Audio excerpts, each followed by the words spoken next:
Okay, can you guys hear me? Yes. Yeah, Brian. Is Brian cheering for the lack of beard?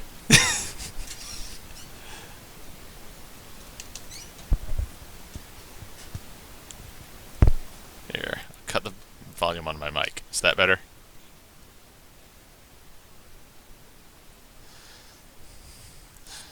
I am smoother and more aerodynamic, and I am happy with this. So,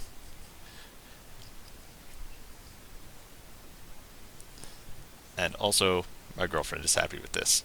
So, as usual, you get a random assortment of really obscure, atmospheric, blackened folk metal bands that have probably only sold like 200 copies of their album. This one is Harrow, um, and so what we are working on today. I will give you a quick preview of. That's loud. I will give you a quick preview of the state of the terrain editor.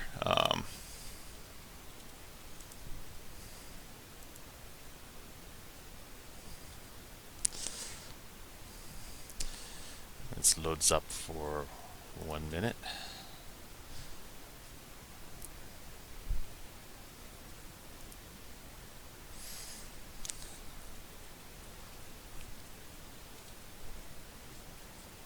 Come on.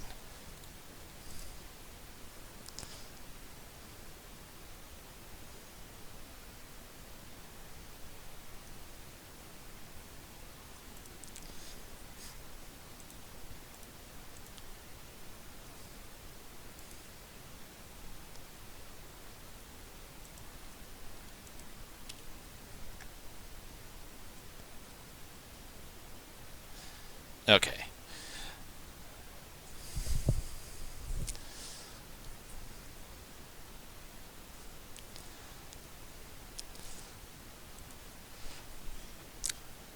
So now the terrain editor is loading up for us.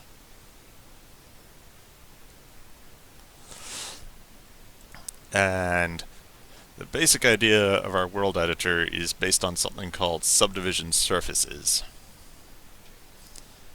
So I'm going to very quickly go over to uh, Landomags and pop this.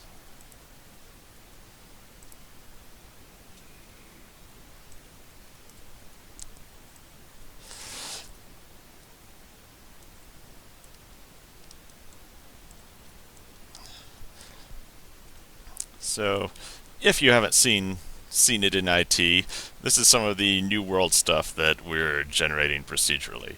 And the way it works is there is a control grid.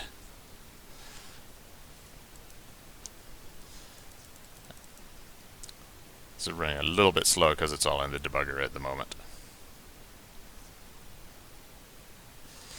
But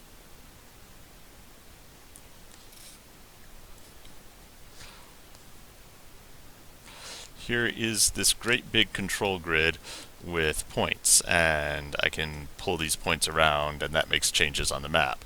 So I can say move this one over, and you can see the land adapt to it.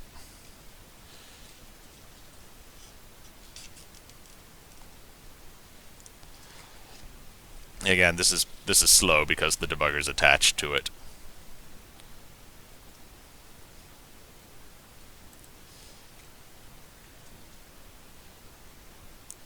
But there it is. So I'm probably going to strip this down to a somewhat smaller map. Um, but the way things work in here is on each of these points, there's a system of mods or rules that get applied.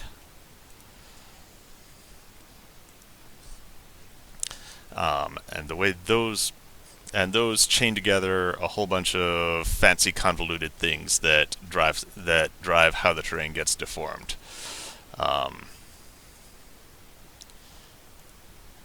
Go back over here and pull out some of my terrain mods.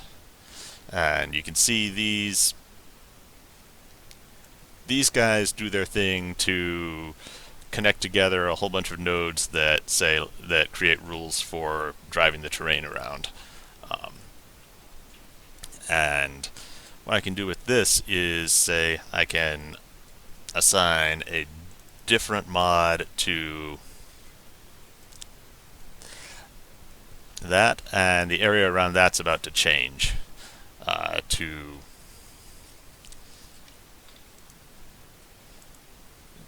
to use this one really simple mod.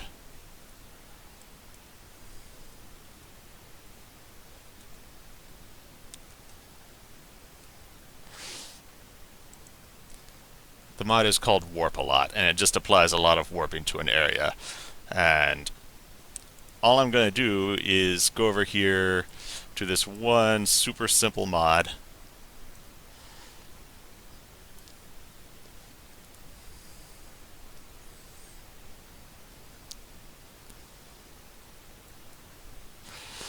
And just change this one value to say, warp the terrain way more than you have been. Here, I'll move this up here so you can actually see it.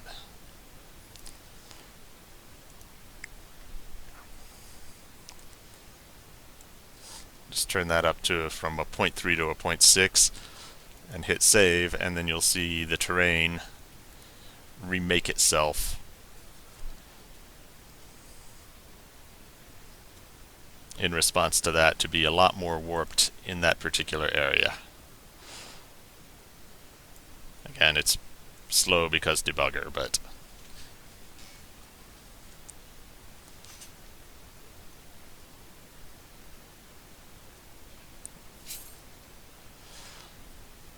so you can see right there suddenly, well, if my big fat head was not in the way.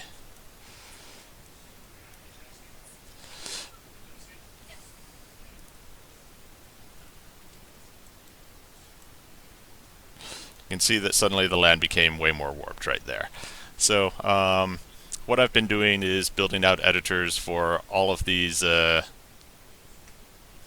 for all of the various mods, and the one that I'm about to start working on right now is one called the spawner mod, and that's the one that does things like add in flowers,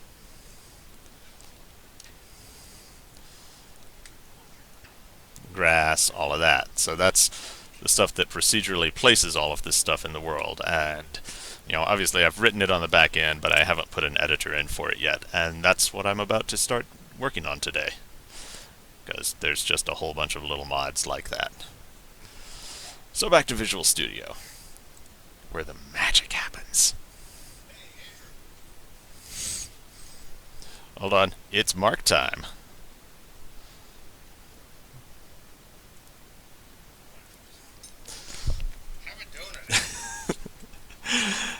Mark has presented us with donuts from, appropriately enough, Duck Donuts, which just opened a place next to us in Fairfax. They're originally out of Duck, North Carolina, sadly not directly duck themed, but these are really good donuts. They're like fresh. They like when you go in and say, I want a dozen donuts, they throw 12 dough tori into the fryer right then, so it's just like unbelievably fresh.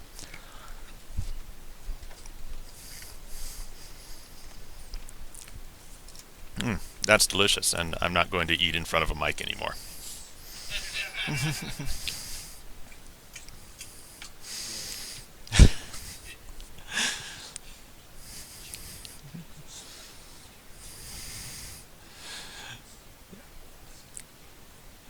Wait. Wow. It's still all about the beard, isn't it?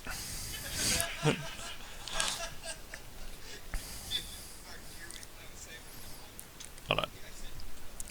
One question real quick.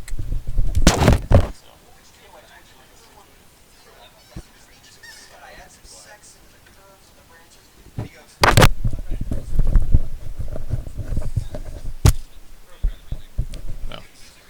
No music.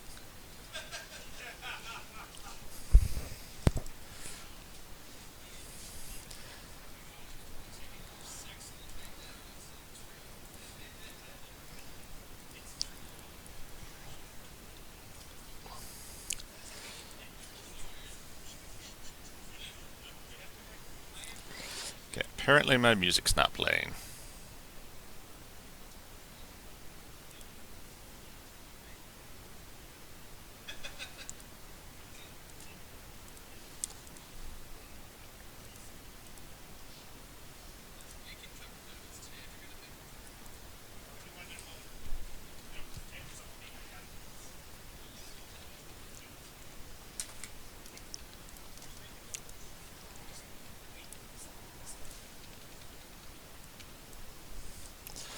Oh, Twitch, why do you hate?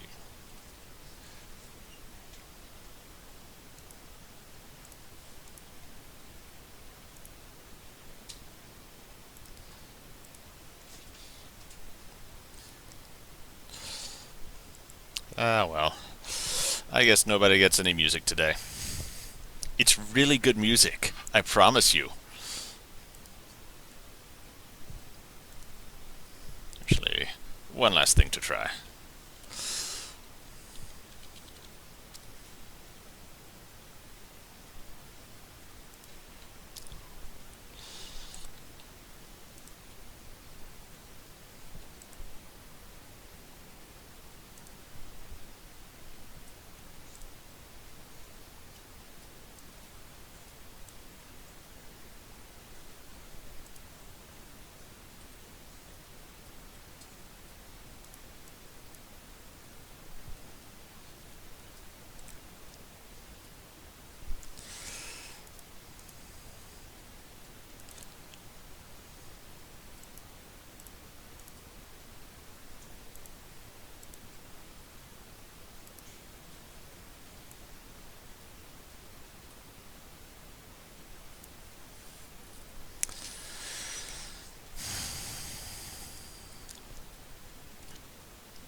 Oh, it doesn't come out when I play it through Chrome either. So sad. So sad. You don't get to hear the awesome music.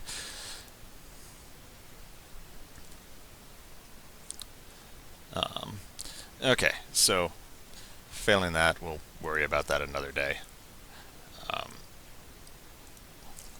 I am on to working on the terrain stuff. So, first thing I need to do is go over to my great big world editor XAML file.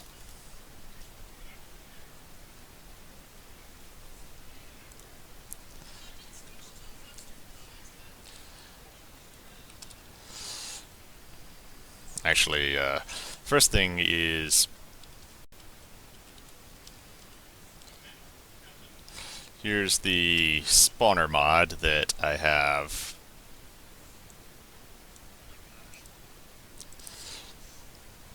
set up like this, which actually is just, defines a spawner, defines density group, and is just a little teeny terrain mod. And what I need to do is create a version of this that lives in the C# side and then sends its data through. So I'll be going side by side between these two things.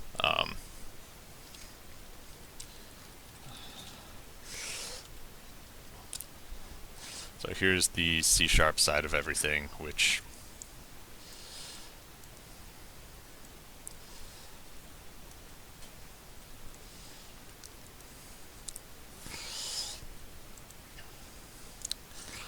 has C# versions of all the terrain mods just here. And I'm going to start by just writing a version of the terrain of that C++ side terrain mod. It has all the data it needs. Not all coding is glamorous, but this is going to have really cool results by the end of the day.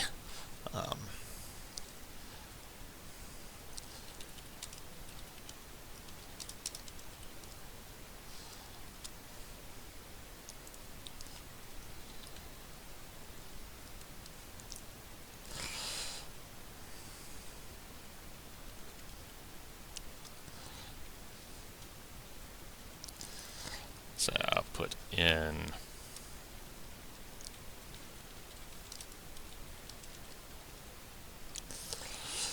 simple constructor to initialize some defaults for us. I do need to go in here and add the mod type here to this enumeration so we know how to serialize it.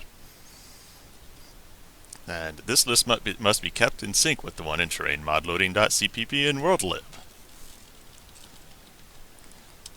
So, hey look, there's that file.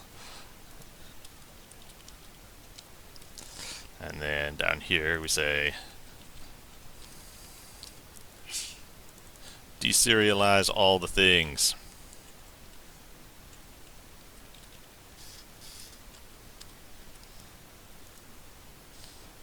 And this particular file is not included, so.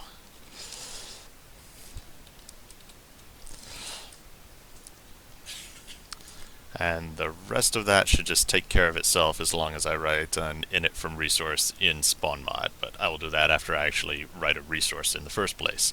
Resources are just the raw data that, you know, comes down to you through the patcher. It's just like pure, straight, plain old binary. So back to writing that. Let's see, I see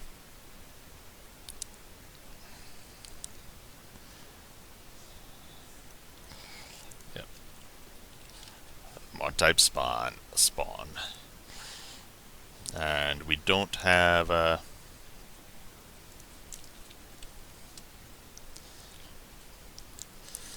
I'll start by, there's kind of two collections that we have on this.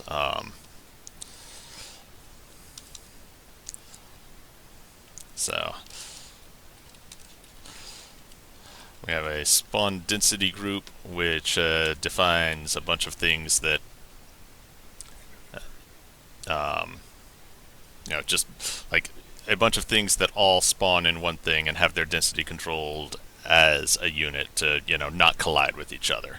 So just everything within a density group gets spawned at random. And all that has in it is an observable collection of, well, doing this from the inside out.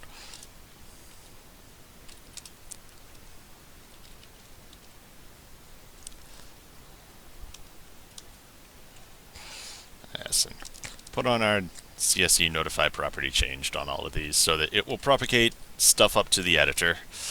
And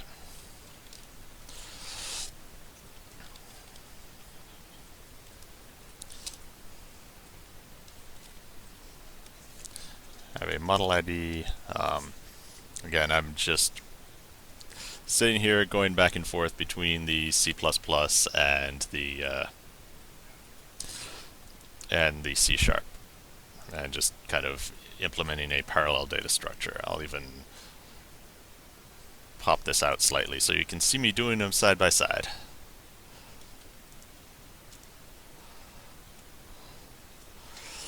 So,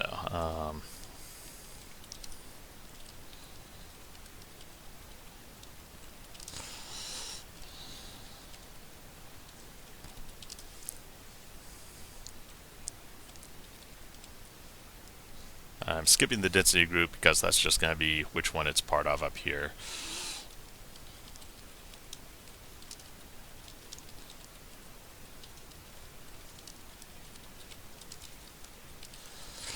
And these are all just parameters of, you know, the model ID is going to be like a model of a blade of grass, and probability weight is within the density group. How many different ways do we spawn the, you know, like if something has a probability of 3 and another one has a probability of 1, then you'll get 3 times as much of the first one as the other one. And collision radius, how much to, you know, how big it is to make sure you don't overlap 2 trees or something like that.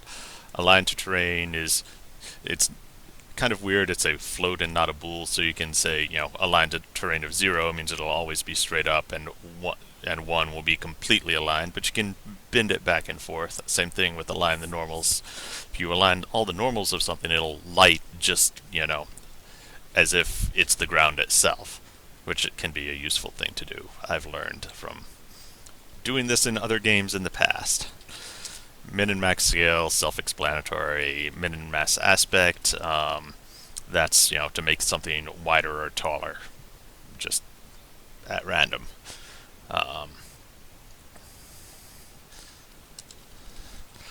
So there's my actual parameters, and now I'm going to write some sexy properties for them so that these can be hooked into WPF. And let's see how many of these are there. 1, 2, 3, 4, 5, 6, 7, 8, 9, 10.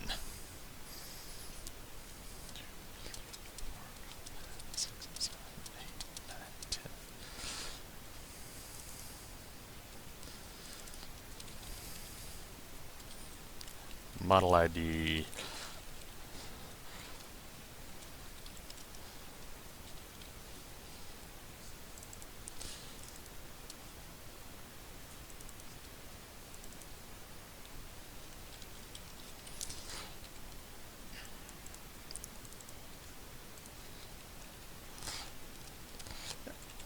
Changing all the code at once. And this reminds me that I shouldn't be using floats on the C# side. I should be using doubles because those serialize to the database a lot better. Also, that should not have been public.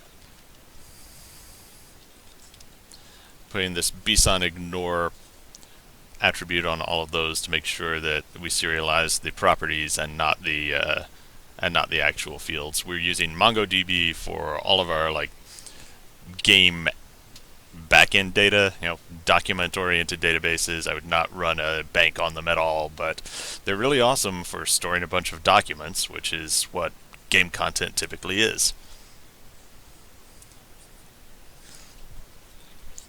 It normally does, but I like to be sure. Bull says, doesn't it ignore the field name?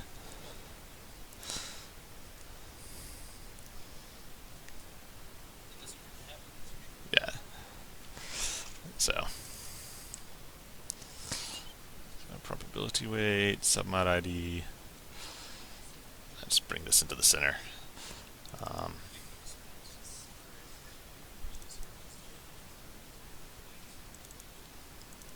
Model ID.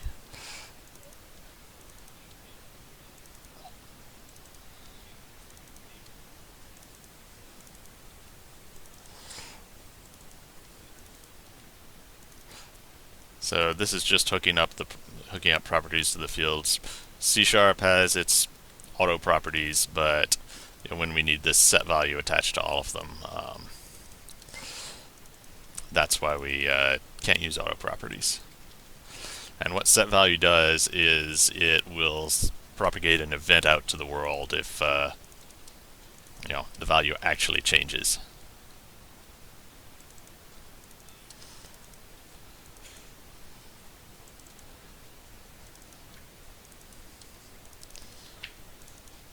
And now I fixed my capitalization.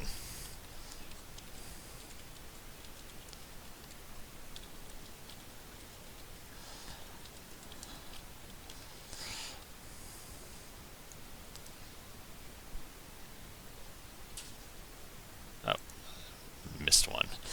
Always look for the yellow squiggle. And just write some stuff to give this a default. Probability weight equals 1. Collision radius equals 1 meter. Yay! We use meters because, well, everyone in the world does except for Americans. So I guess I'm like some horrible European or South American or Canadian or Mexican or Asian or African or one of those people who doesn't matter with my fondness for metric things. No one important, not like 95% of the world or anything.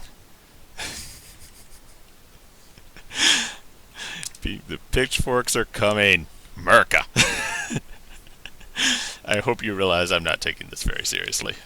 So, align to terrain, let's say, don't do that by default.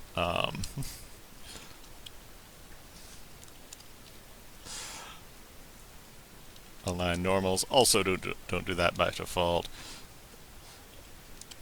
Min scale equals 0.9.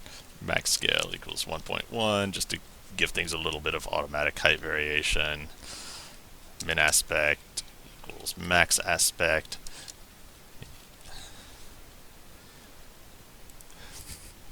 I am not, no, Paul, I am not taking my, my claim that, 95% of the world isn't important is me not being very serious.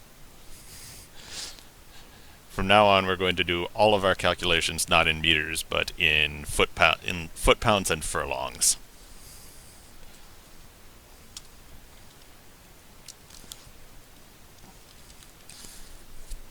Merge model equals true. That's a temporary hack where we where we merge together like all the blades of grass into one model on the fly, or keep trees out. And longer term, it would certainly be good to decide that automatically.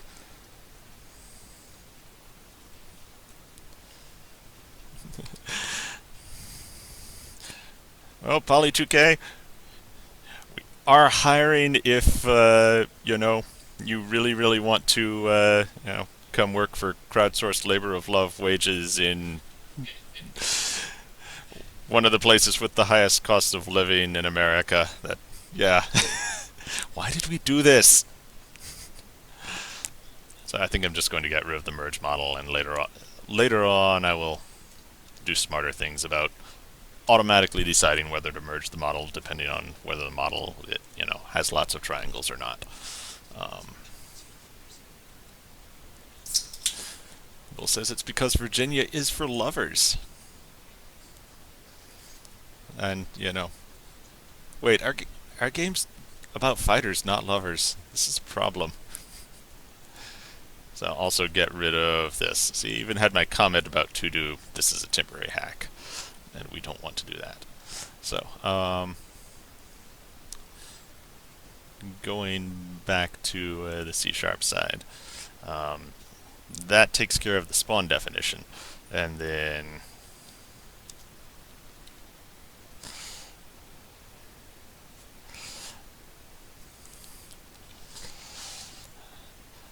all a density group is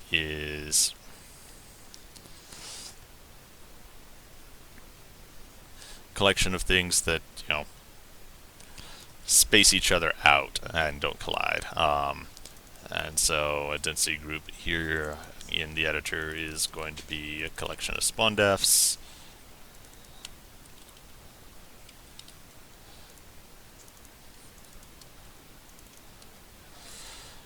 Fear the copy-paste coding.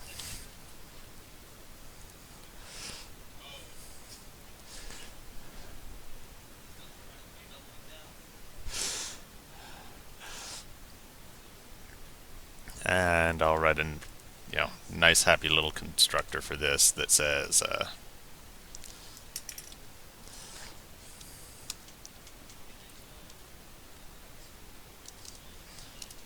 just so it comes in empty. Most of the time this is going to be getting filled in from the database, but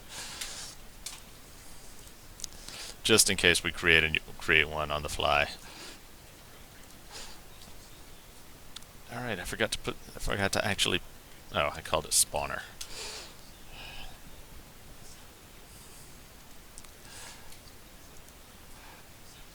Yeah, it is called a spawn mod.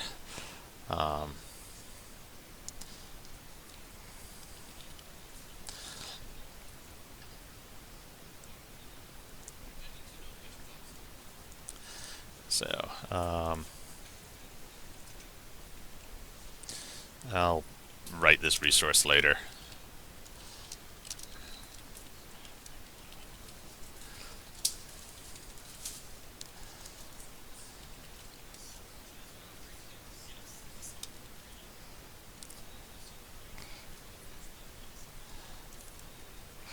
And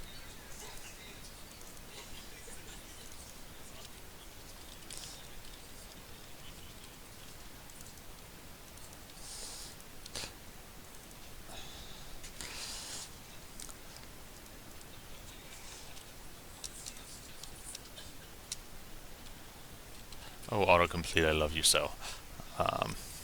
So now I've created this this little C# definition, and that'll get serialized to the database and pulled in and out. And what's left to do? Well, let's just take a checkpoint on this.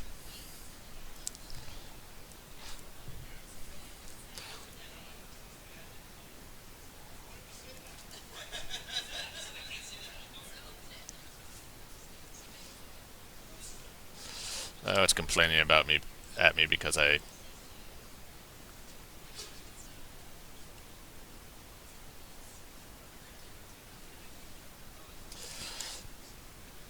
deleted all of these merge model but things. So get rid of every place that's referring to merge model.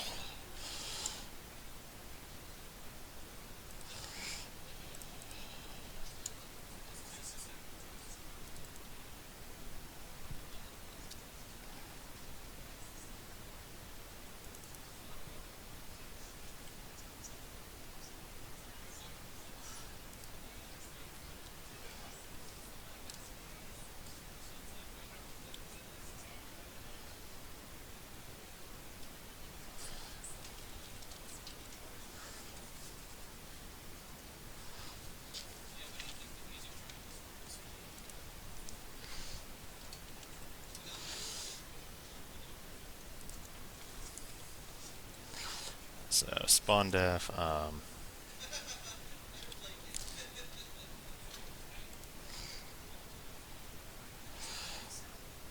gotta put this back in just for now.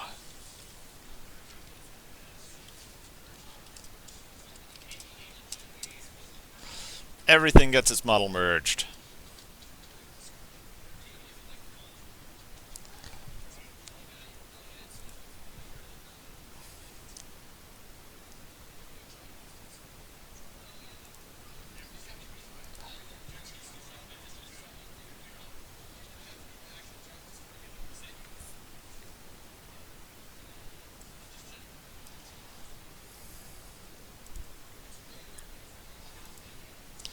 Building, building, building.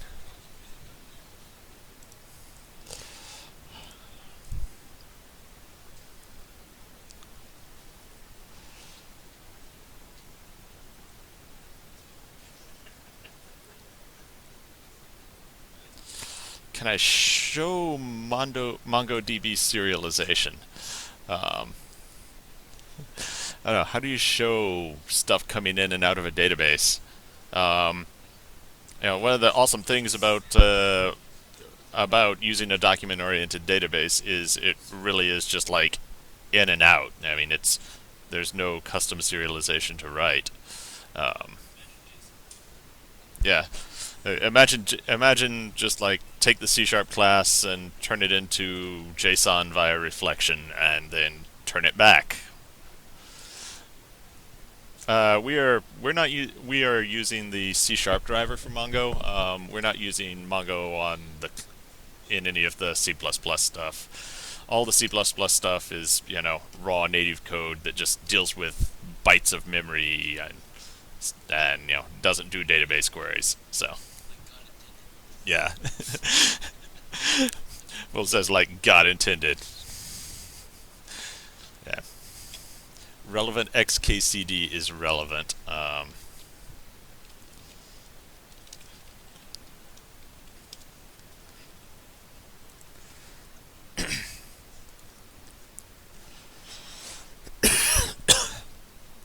Here is your relevant XKCD for the day.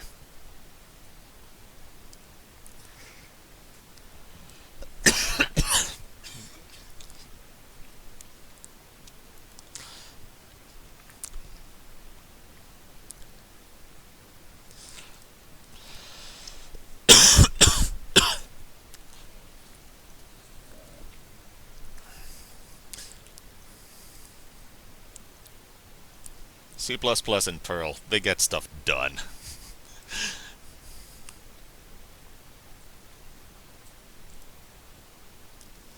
And here we are back out in editor land. So just to check that, I'm going to open up my terrain mods and come in here and confirm that, alright, create, oh, yeah, first thing I need to do is add a new menu item so I can test this.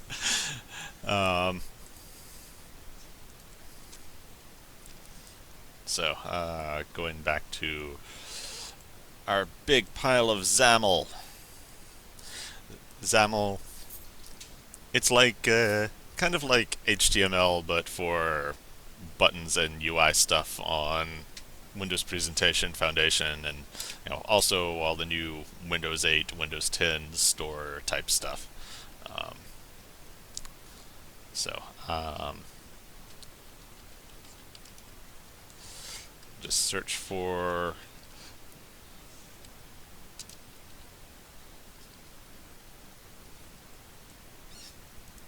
oh wait, I'm in the wrong file entirely. I'm in the world editor.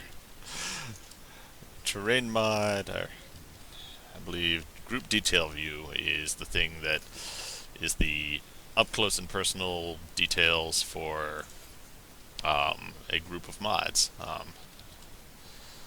Yes, so create spawner.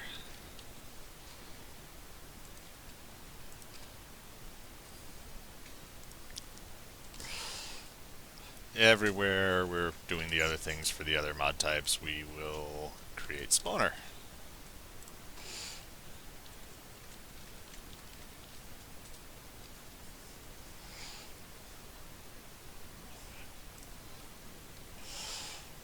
To glue together all the commands.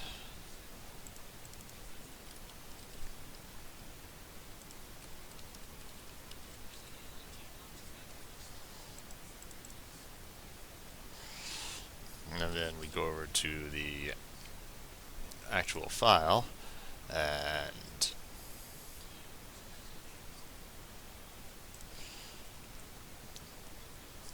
same place here, like that.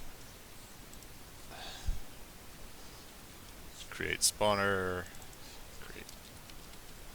and that just does its thing, or spawn.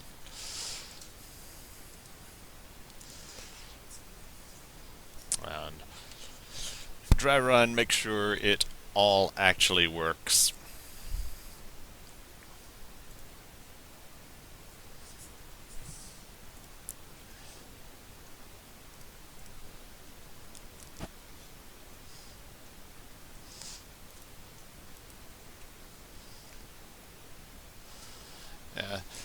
We are going to switch to Visual Studio 2015 very, very soon. It's mostly just a matter of spending the time on migrating there as opposed to adding features to the game. I don't have an exact timeline on that, but so open up my terrain mods.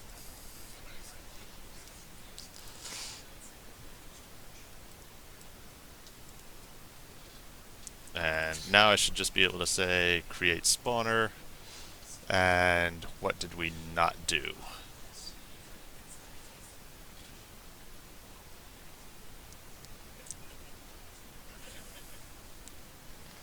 So create node mod type.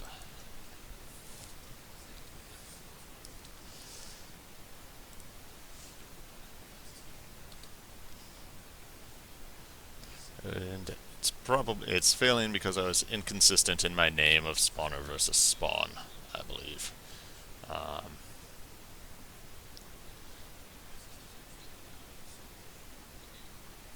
No. Public class spawn mod right there.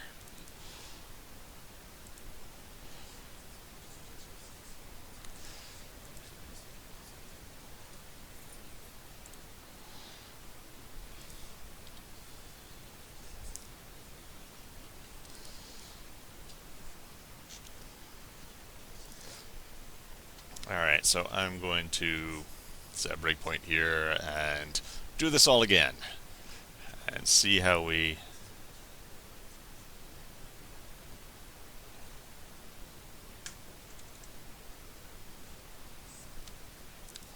someone in chat who has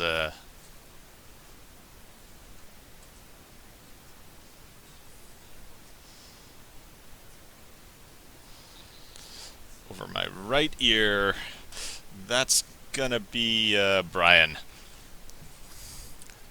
Everyone say hi to Brian.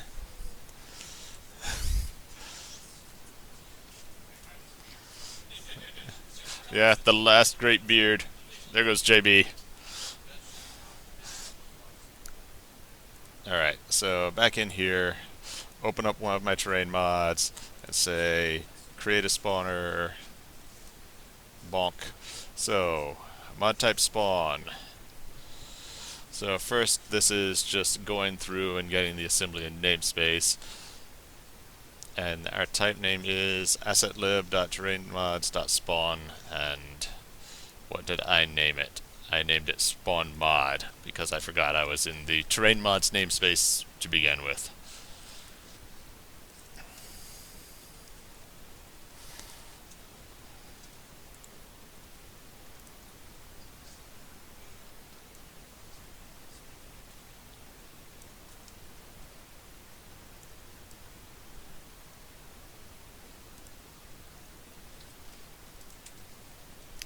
So now it will work.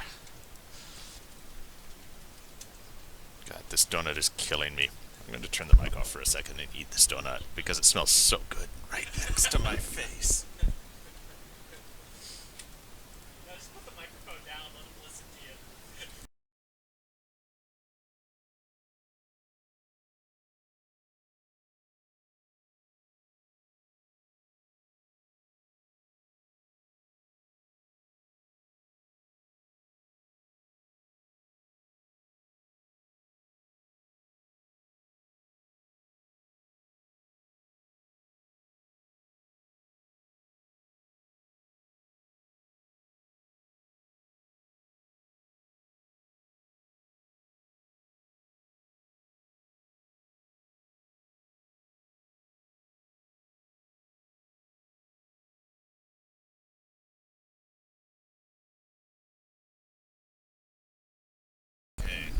Mic's back on.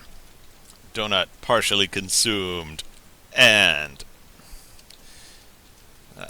open up my terrain mods and I should just see, this is such a boring one to, let's look at a fancier one for doing this kind of stuff.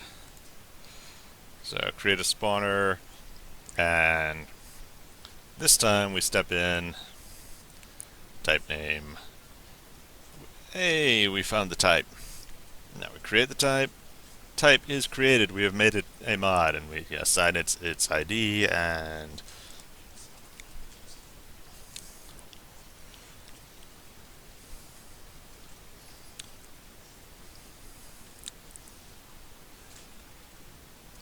now we are in node view model.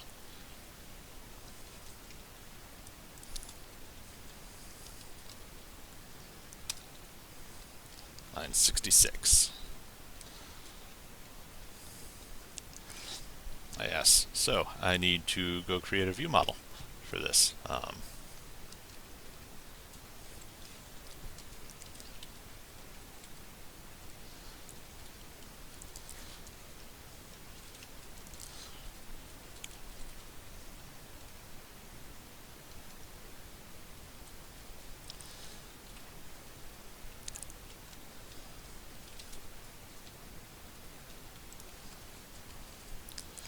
I'm just going to grab one of these and make a view model for my new class.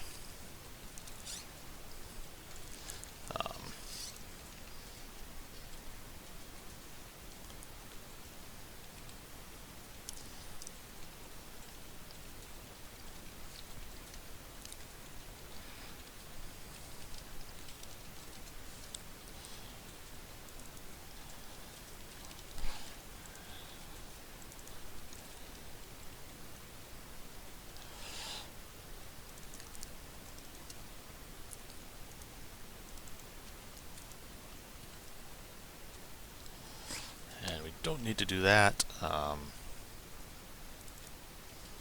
And there's absolutely,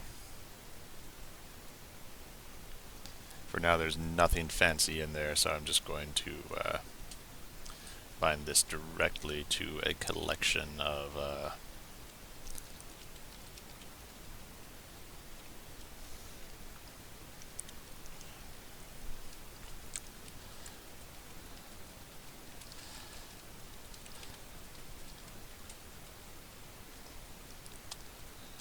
lib.terrain mods.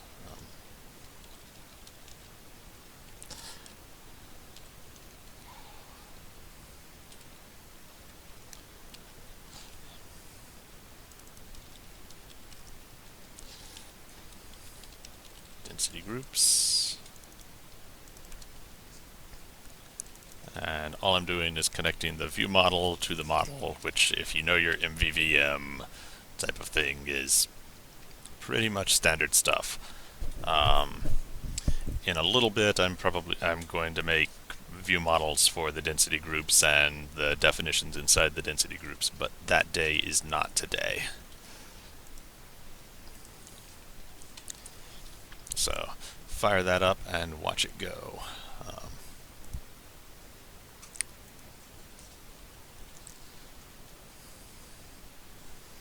The editor is launching.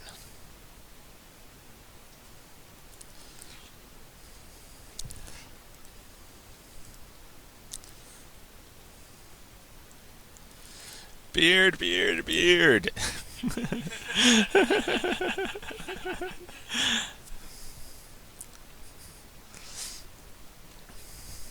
Now I'm wondering, now I'm looking around and going like, we have glue. We have scissors. I could wear one of your hair as my beard. Could even give Tim a beard.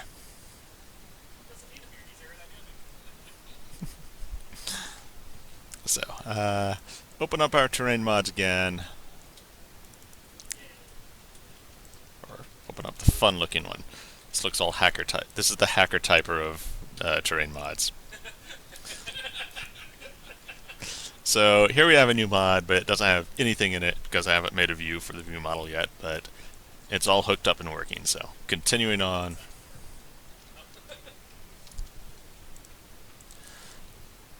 I am...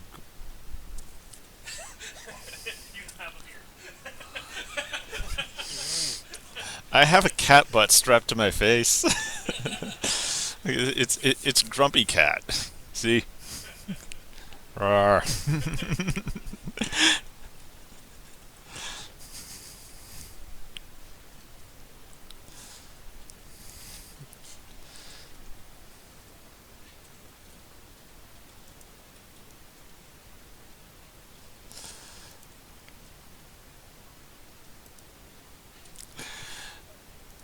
Okay, so on to making a nice little view for that. I'm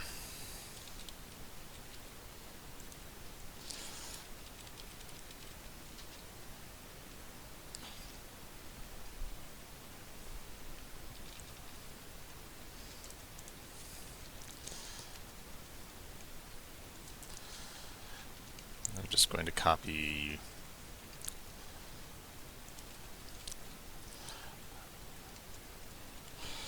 one of these and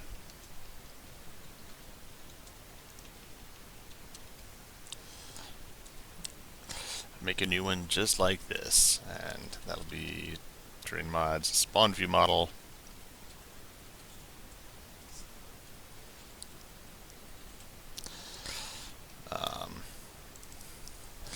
And then that's our binding for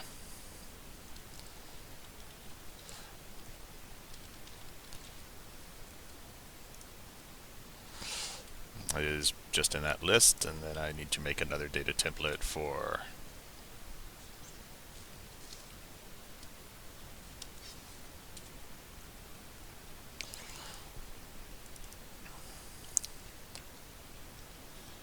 my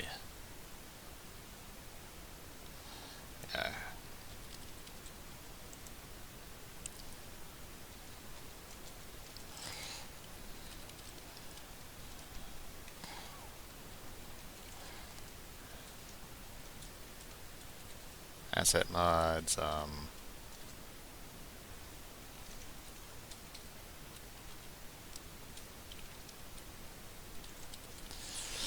Oh, why don't you love me? Asset mods spawn density group.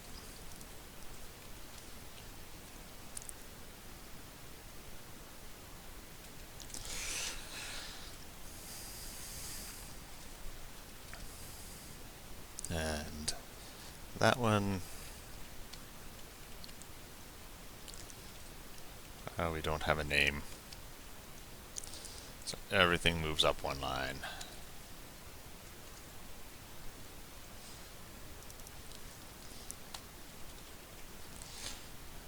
And double check my name, bind to the spawn defs. And finally, make a data template for the actual spawn defs. And I suck at making pretty XML, so don't even look at this as a good way to lay out a UI. Bull is going to come back later and make everything pretty and line up and all of that.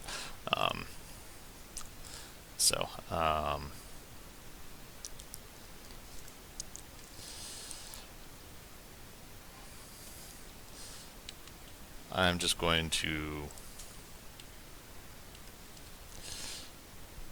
grab this list of stuff and paste it in here.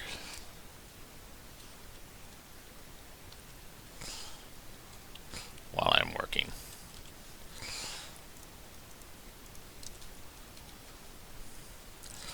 So I can see the things I'm working on. So that's 10 things.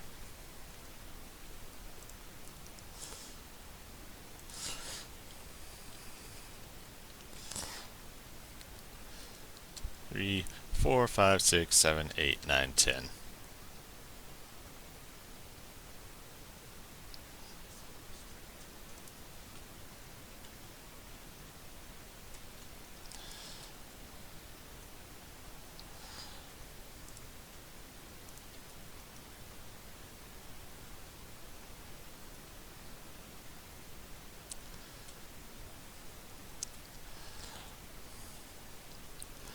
Let's see, where did we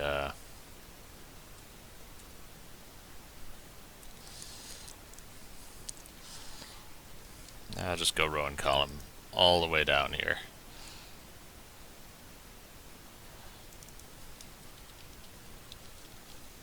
Spawn definition.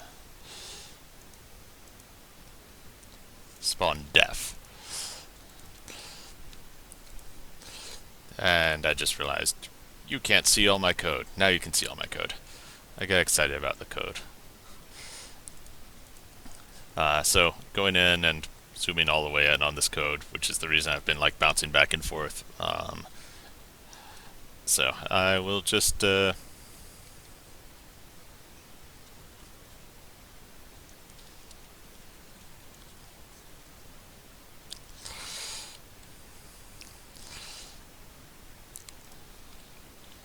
come in here and 1, 2, 3, 4, 5, 6, 7, 8, 9, 10.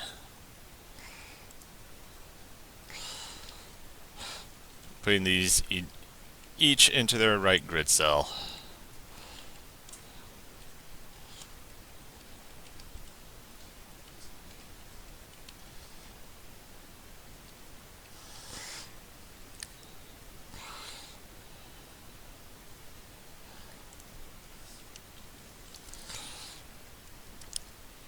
Moving this right down here.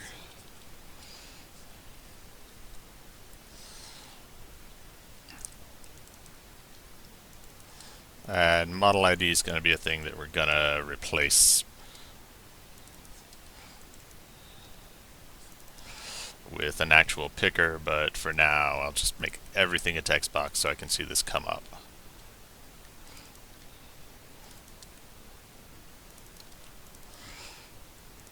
And what I'm doing here is just putting little names on in the UI for each of these parameters that you can set, and then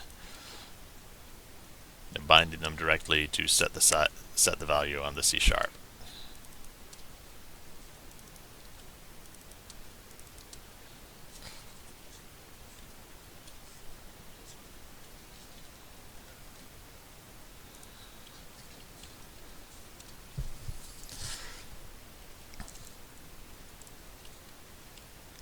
And then delete this mess and start a new build, and in just a second we should get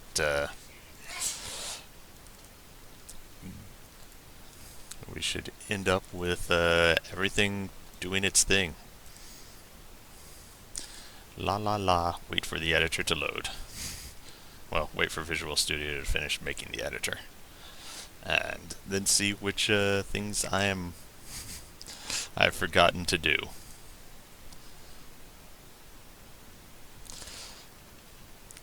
Oh no, more editor.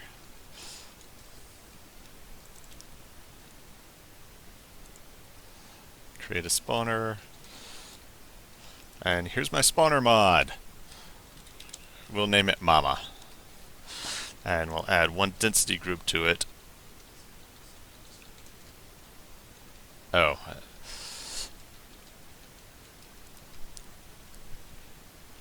And the first problem is that I need to actually write the proper function to append stuff to it.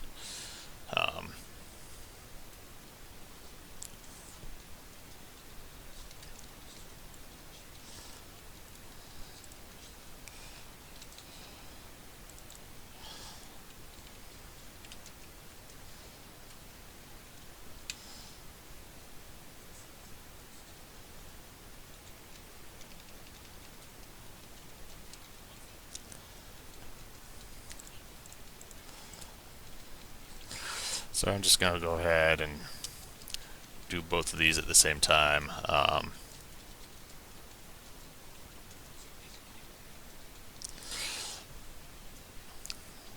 Append to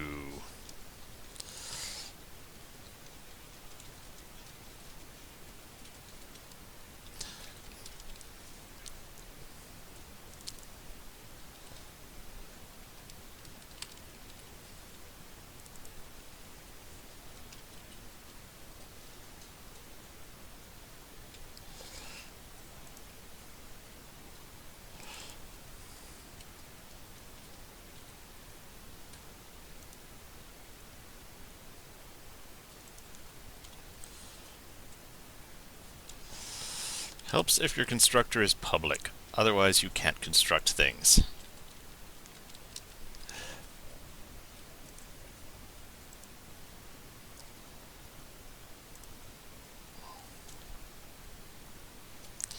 And I'll give this a better name, like append density group.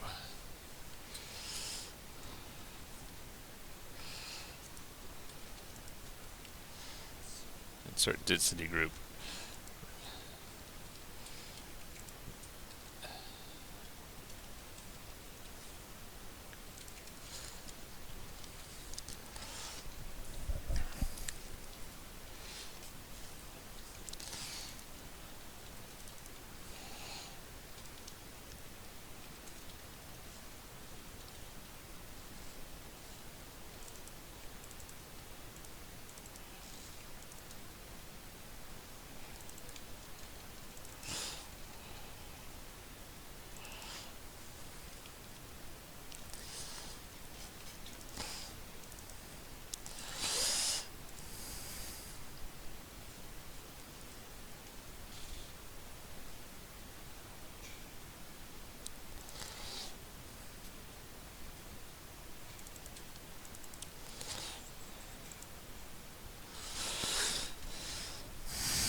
Okay, so I'll ask the stream, what have I forgotten? Have I forgotten anything? Probably not. Yeah, I probably have. So now I'm going to write another function, another set of these to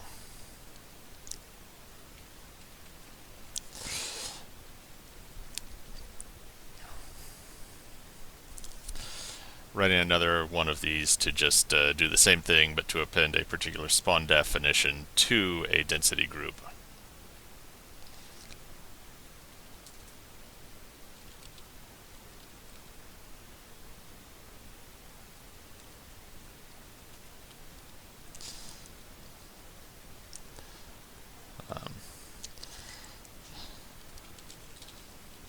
Change density group to spawn def.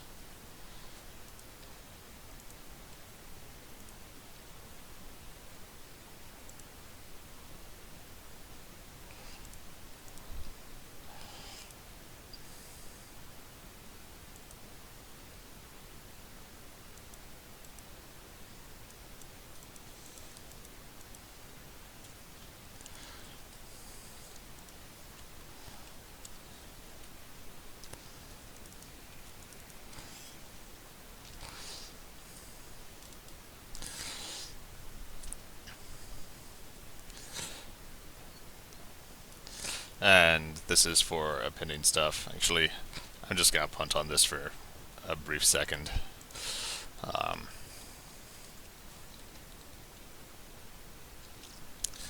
And go back to my XAML and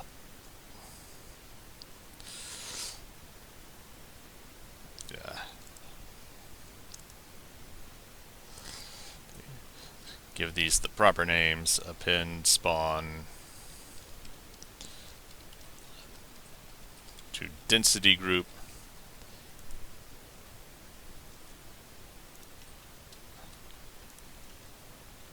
I'm going to make myself smaller so you can see more of this exciting code. If it's too small, please feel free to yell in chat.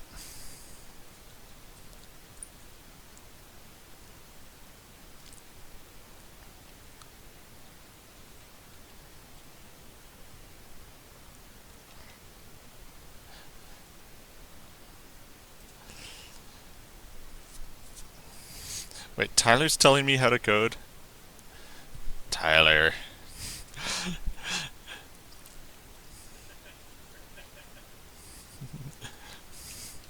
I'm eating a donut. I don't care what Tyler says.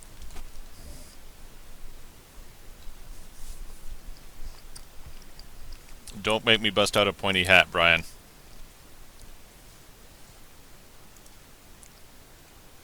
So.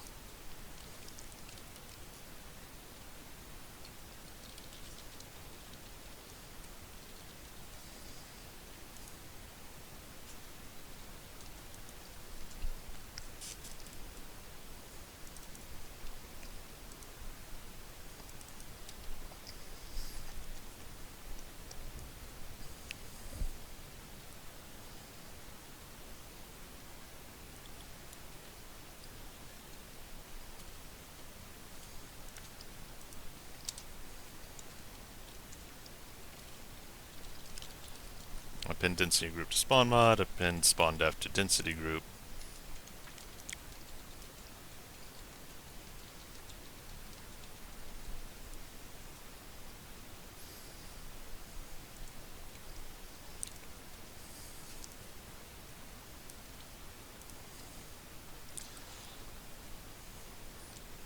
Actually, I'm gonna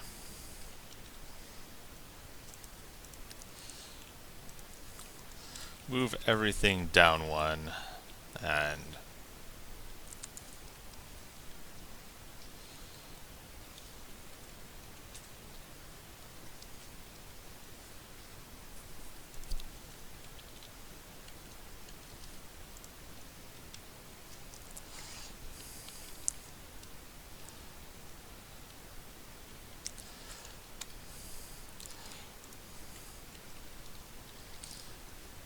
putting in two little buttons in the density group to add and remove.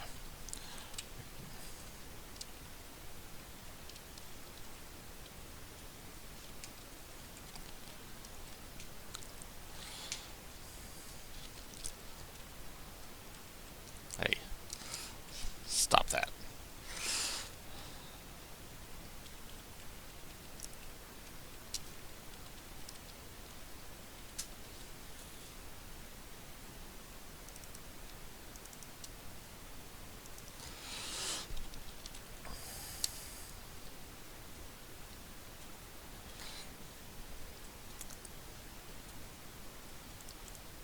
Insert density group.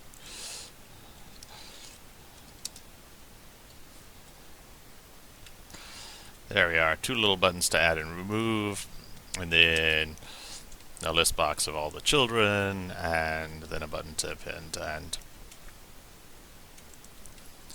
of course, that button at the bottom won't work yet, but we'll work on it.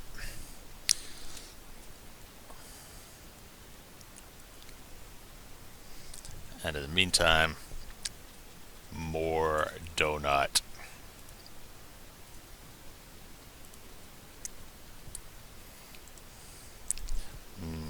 Donut.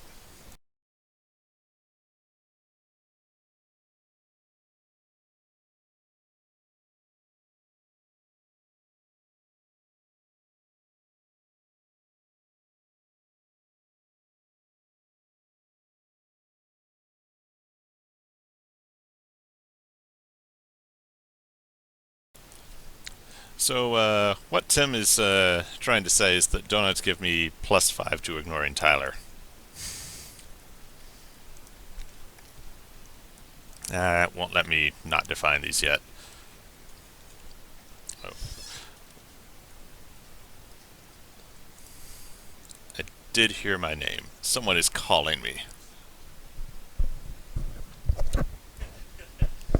Works both ways.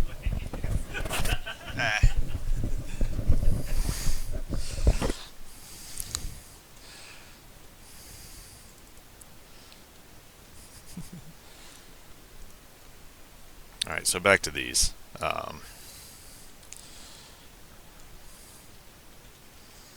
So I don't actually know what the data context on this is going to be just yet because, well,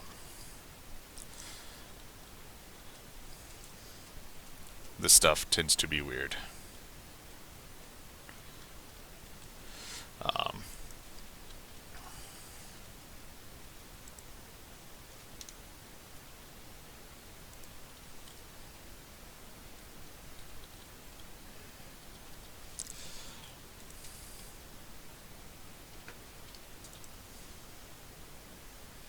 so I'm just going to set breakpoints in them and take a look at how they're laid out. This is my first time making a list, a list nested inside another list, because that's totally something you should do.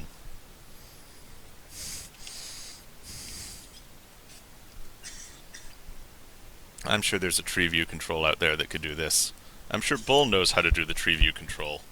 Unfortunately, I'm not Bull, and I just want to get something up and working as quickly as possible.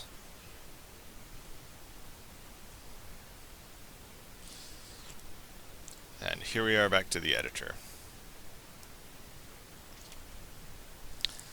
So let's see what's broken first.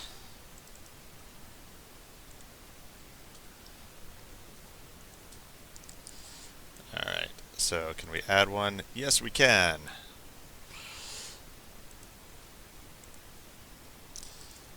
And we can delete stuff, and it's going to and we're going to hit my breakpoint when I hit this button. No?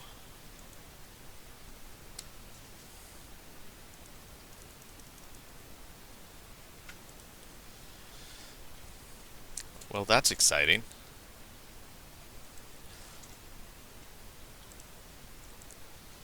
Should be calling append spawn def to density group.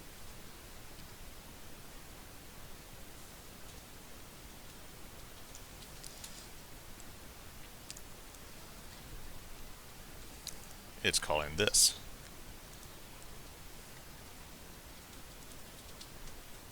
Yay. Alright, so let's take a look at this and see exactly how stuff is laid out inside here. Here's my watch window.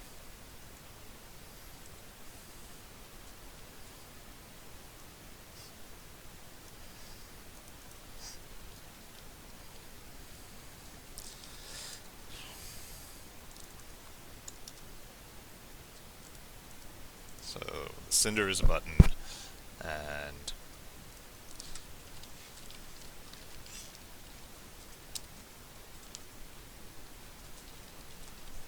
who is your data context?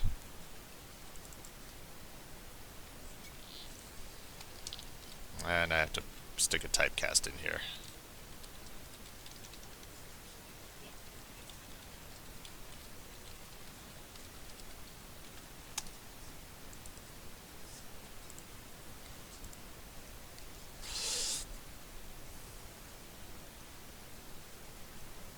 So the data group, that is just the density group, so that's easy.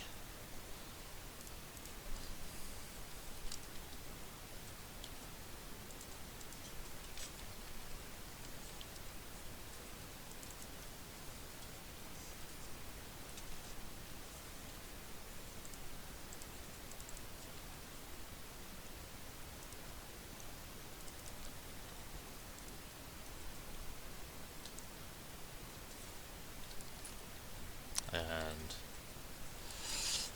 we'll just add spawn def to there. Let's get rid of this old function, and spawn def to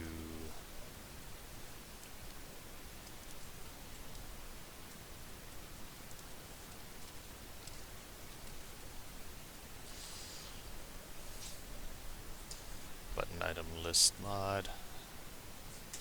So that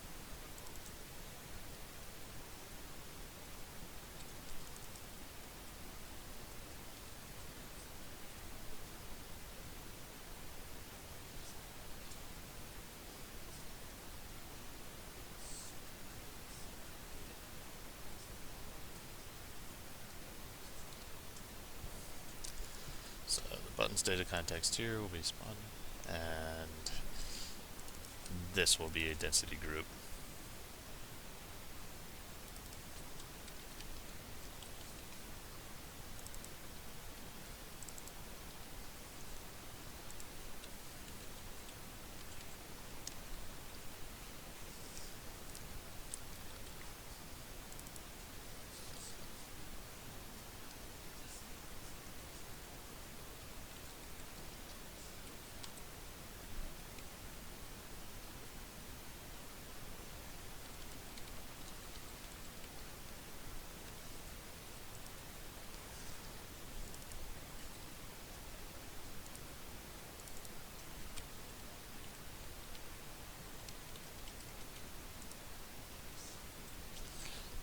And that should all be awesome. Let's light this thing up.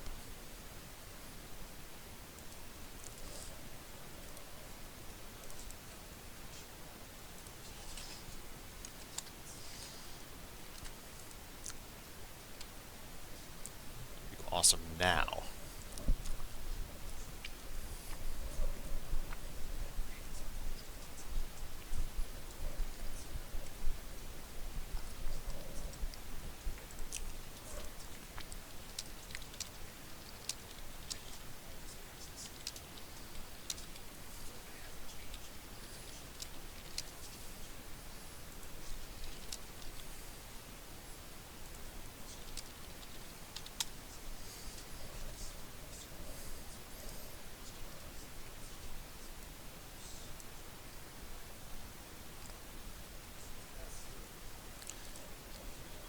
Okay, load up my terrain mods again.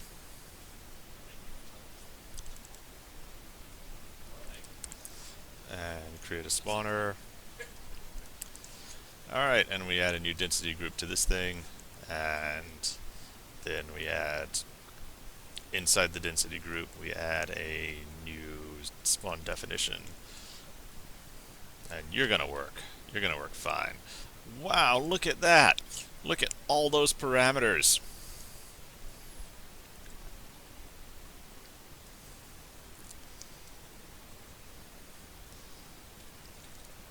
And I made another one. Oh, this is so beautiful. This is a thing of beauty. This is like all my Christmases all at once.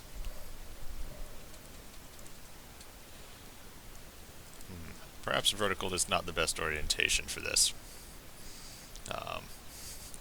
Because that's rapidly becoming very hard to edit. So I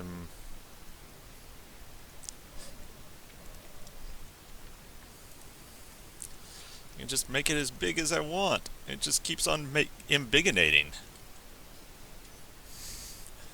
So this is when we do the standard handling of WPF and type into Google WPF list box horizontal. Oh, Stack Overflow.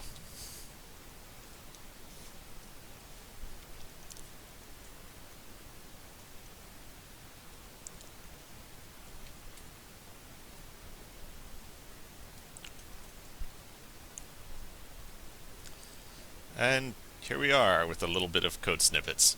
This is how you do, this is how you WPF. You don't,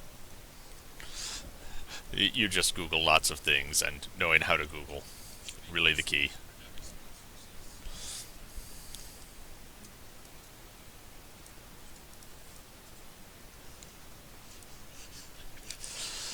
Yeah, JB's solution is, well, no, don't Google and use the answer. Look up a different answer someplace else, which you also don't know yet. Must be the accountants.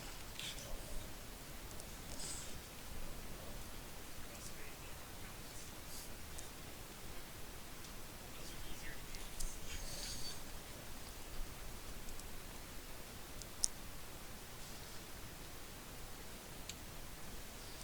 So back to the XAML.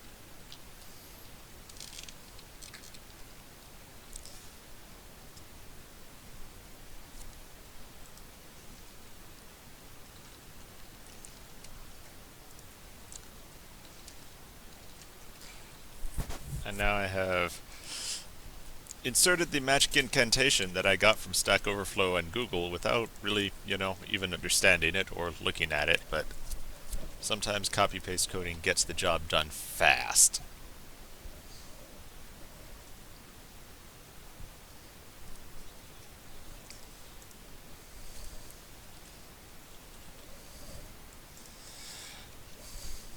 Alright, I'll give him an upvote. It's already got 55 upvotes. Sure, I'll join Stack Overflow. Oh, too late.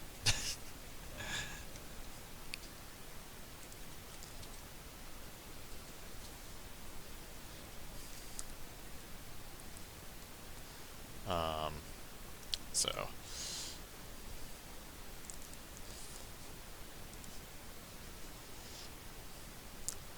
alright, create a spawner. Add a spawn to it. Bonk. And another one, and another one, and another one.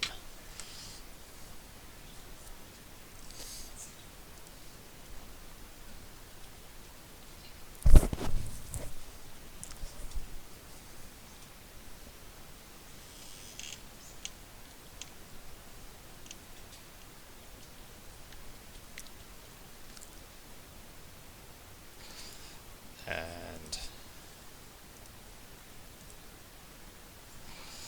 so this is pretty awesome that I got that done this quickly. It could definitely be laid out better, I'm not gonna lie, but still, yes. Alright, yes, everyone wants me to give this guy an imaginary internet point. You, sir, now have... Oh, my vote doesn't even count. Because my account is new. Alright, sorry guy, you do not get imaginary internet points that count for nothing in real life. So, anyway, I'm sorry for that person, and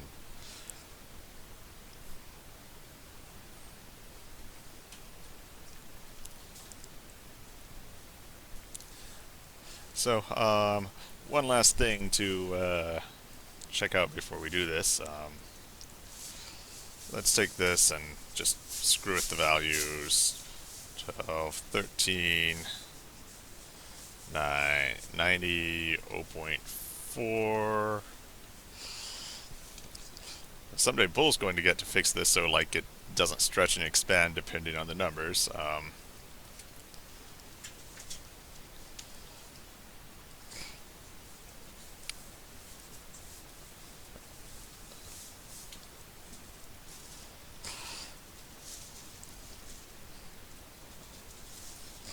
And like that, let's hit save. Oh no, denied. It's not there. Did not come back.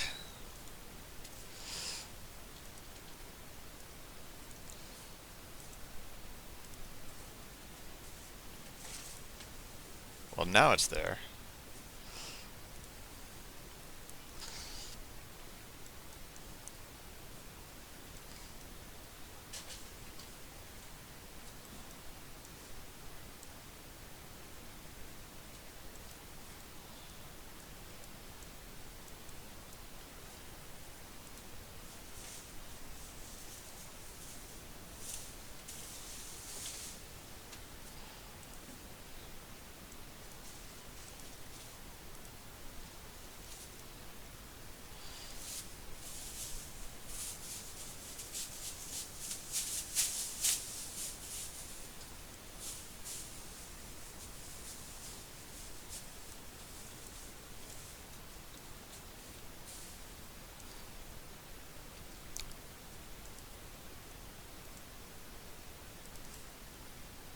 Okay, so now it's coming back. Apparently, save and close does not actually save before it closes, which is unfortunate, but the basics are working.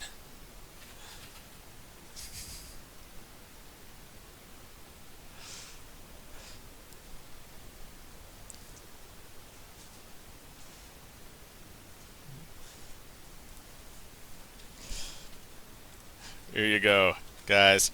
Here is the link. Everybody who has a Stack Overflow account, please upvote that guy. Um,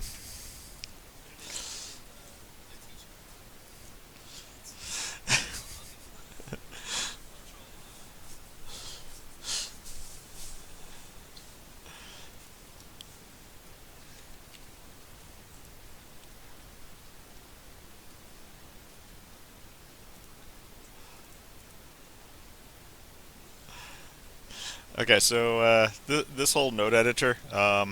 Oh, we have plans. We have plans for a secret thing that we kind of want to do for our next game. Um, it's called Rhinoceros on Wheels. You role play as a rhinoceros with wheels attached and a jetpack on his back, and you pretty much just run face first into things over and over and over. That's City State's next game. I have announced it. Rhino on Wheels. Oh yeah, so our node editor, we can even plug things in. So my bad spawn mod is hooked in here.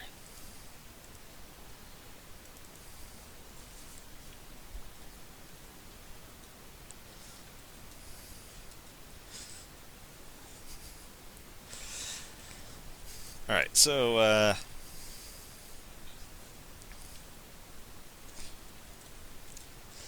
I am going to take a brief break, and then I'm going to come back and make the model ID not be a thing I have to type in, but a thing I can just click on to pick a model. I will be back very soon.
Does anyone?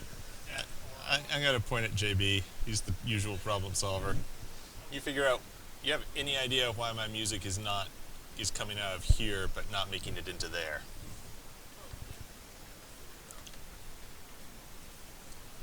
So this stuff's playing.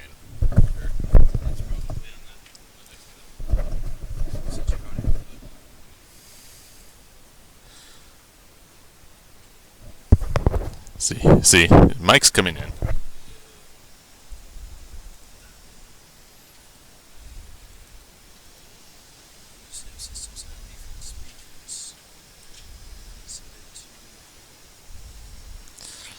There's only one choice in there. Yeah.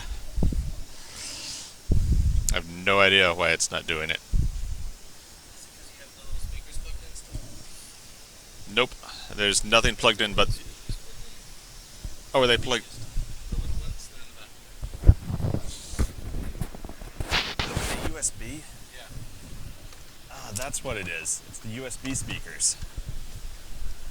Killed them.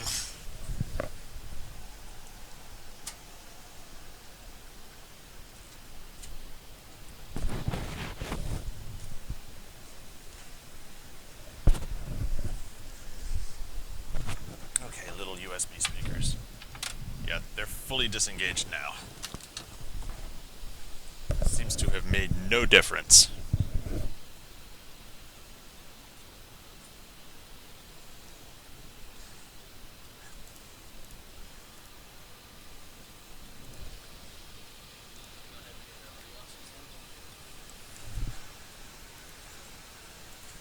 Oh.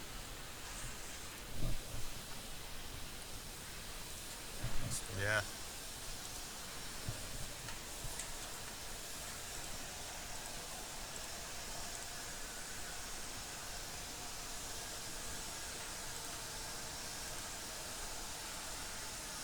And that's the one we pretty much always want to keep muted. But Yeah.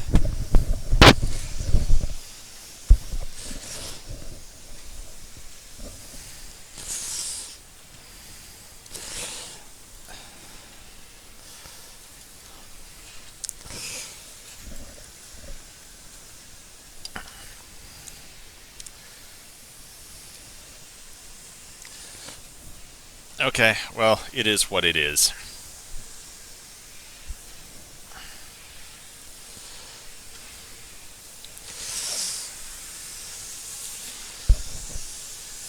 I could sing to you, I could sing to all of you.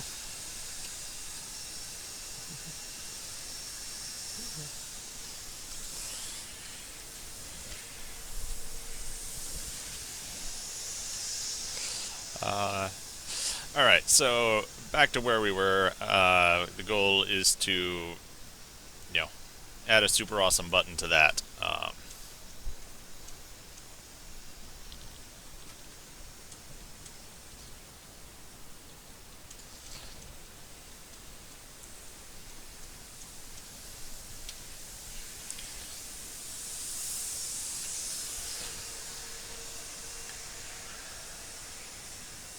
Actually, I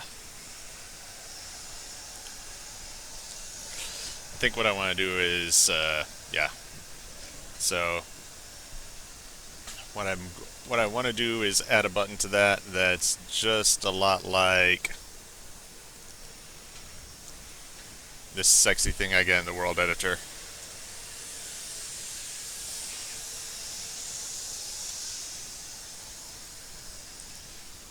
Where I can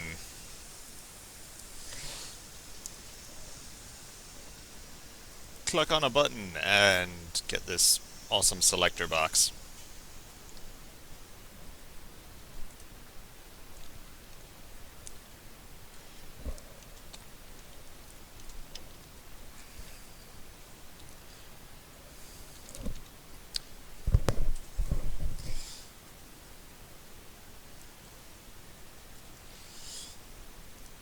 So I'm going to come back over here where we have the model ID binding, and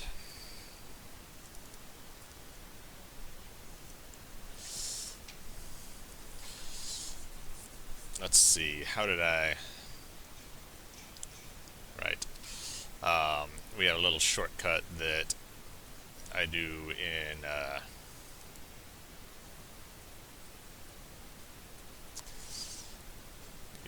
the mod named.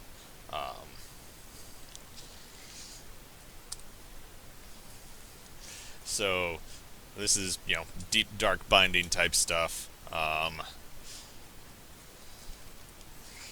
Over here on our terrain control points, I've done this thing where you can set the mod with an object ID, and when you change it,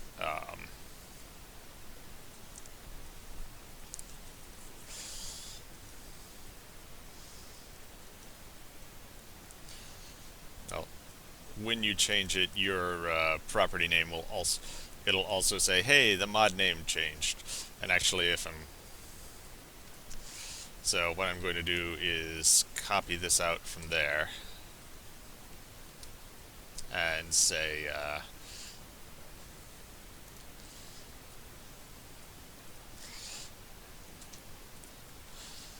back to here where we have the model ID, copy in something similar, or the model name,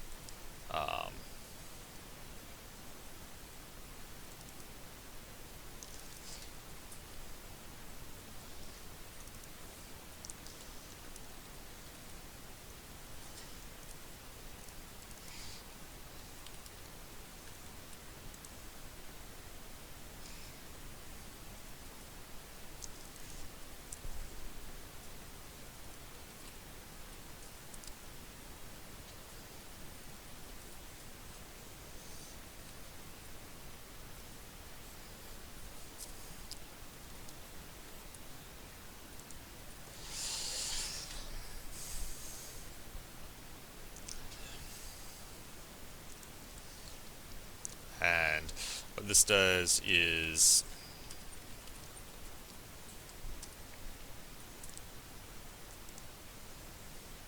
it just loads in and gives me a model that is cached locally so that we don't have to keep querying the database to get the name. And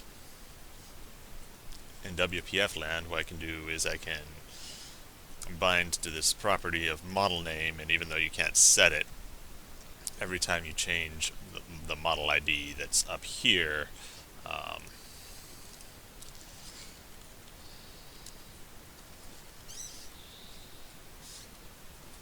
it'll also broadcast that the model name has changed.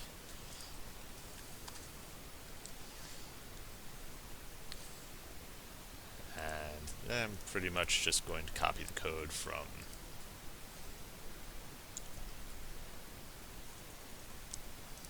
here to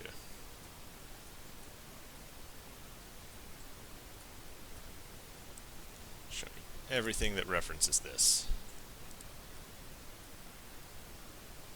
Okay, that's not the right thing to do.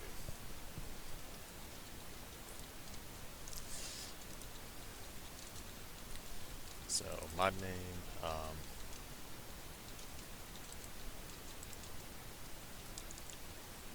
let's go back over here and just say,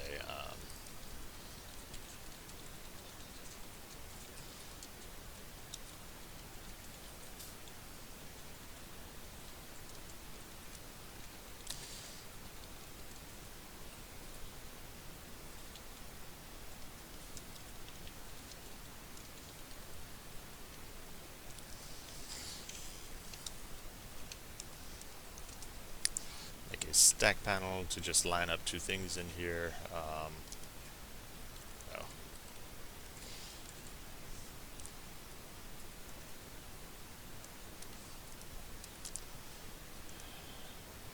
Stack panel there, bind it horizontally,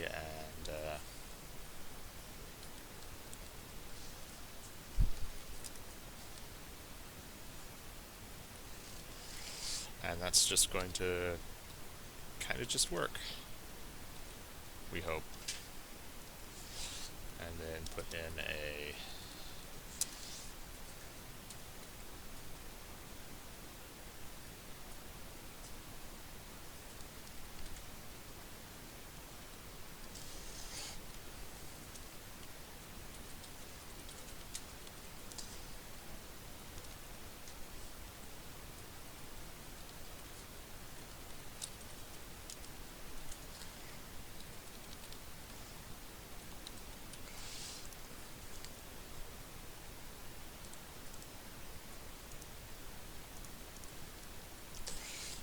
I just need to write that button, that function.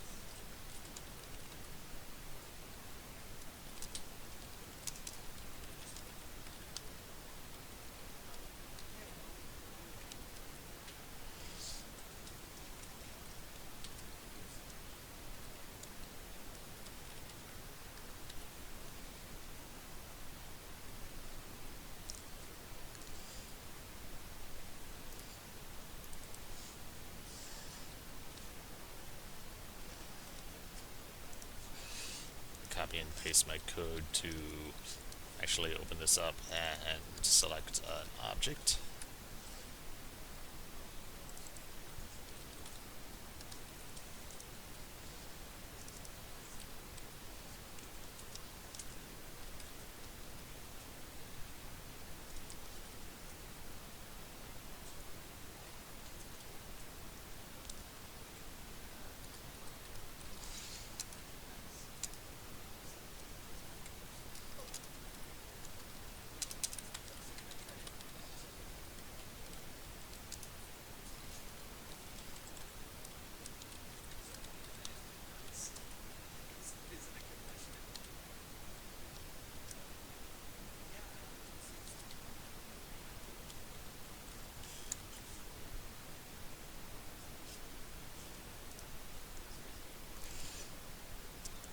I'm missing my namespace. What editor dialogues? That's where we live.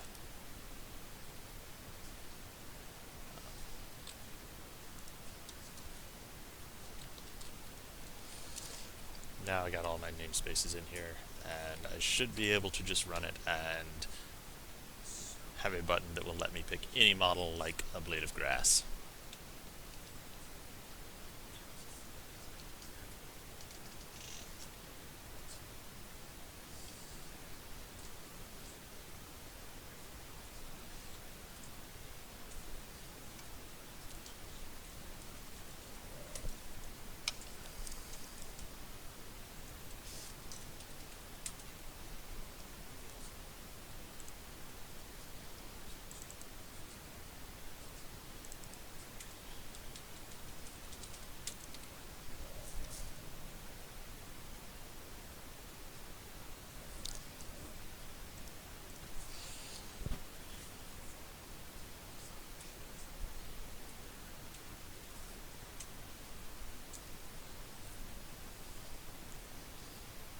And load up the editor again.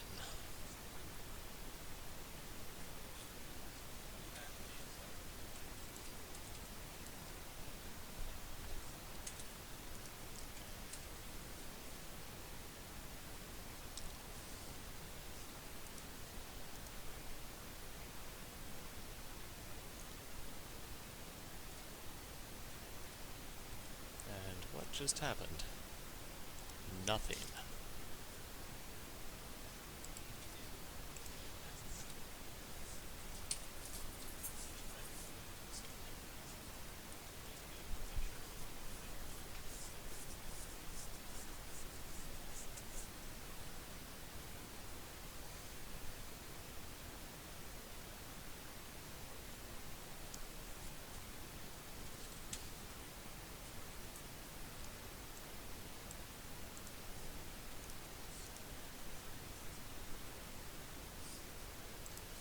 And I'm not sure what broke.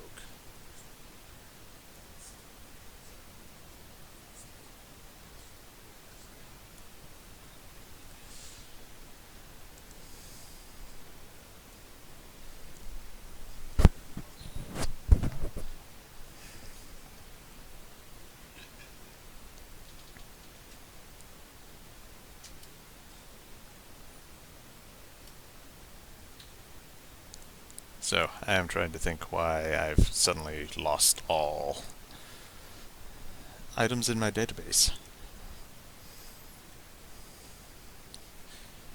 There's somewhere in there, there's an exception that is being cast and eaten by something else.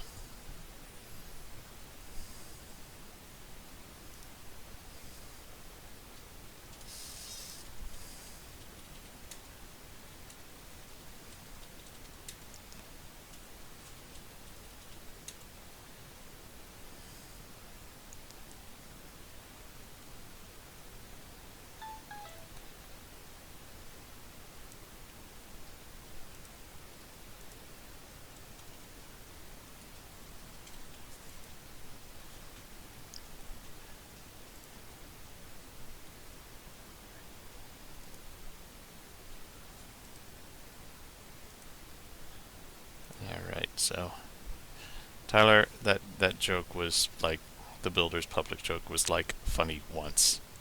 It has ceased to be funny.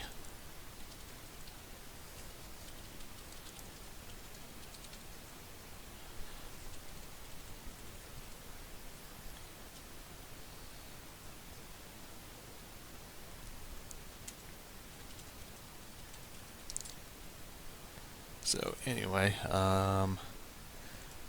I'm just going to set to grab exceptions as soon as they occur.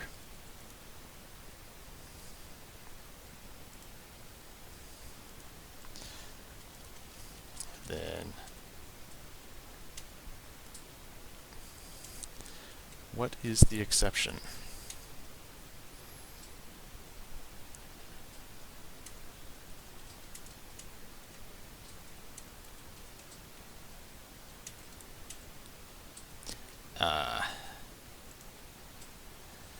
See what the problem was. Unknown discriminator. There's one thing I forgot to add. I'm not sure why it suddenly started breaking now as opposed to a while ago, but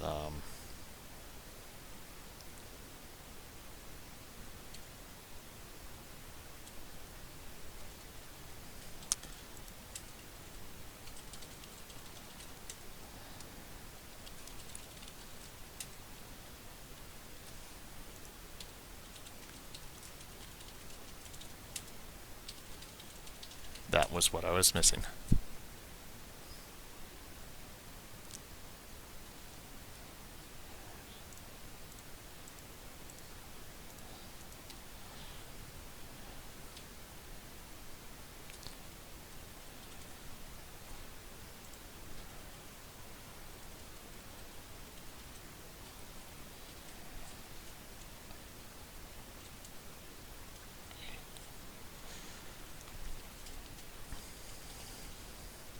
And loading, loading, loading.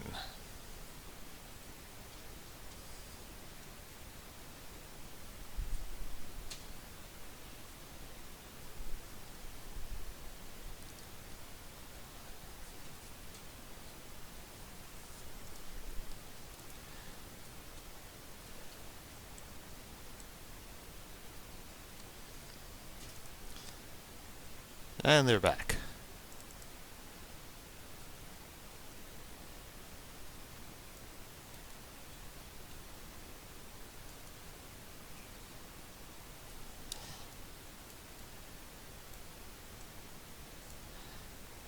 So can I pick a model? Check that out. Look at this model picking madness. I can just pops right up when I click the button. And if I went to, I could say pick Lucherpen hair as the model. And it says loading. That is also a thing I can fix, but if I pick Lucherpen hair again, it should get it this time. Yeah. So yes, now the landscape would be covered in Lucherpan hairs if this actually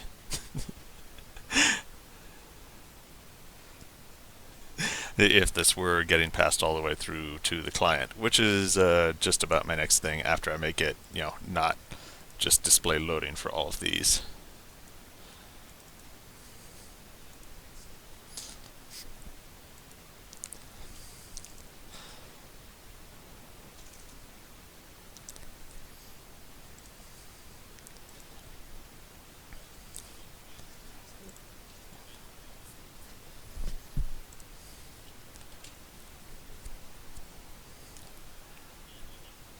So the thing I need to do is I'm going to copy this out of the world editor so that the very first time this happens, it will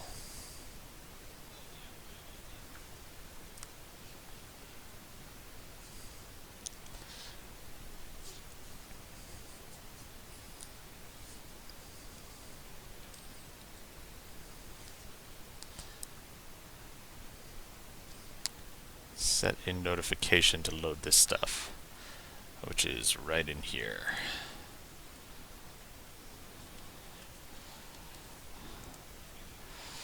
And I'm going to come over here and pick a nice place to put it in, like maybe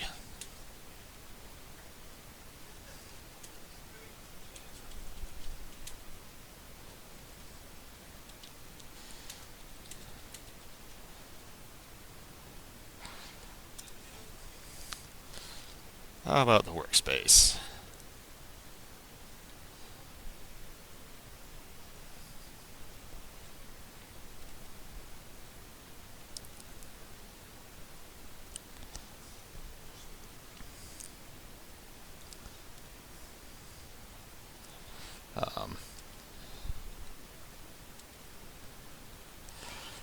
This private task. Oops, I'm off the top of the screen. Private task. So this will give us a thing to wait on to actually get all of these things loaded.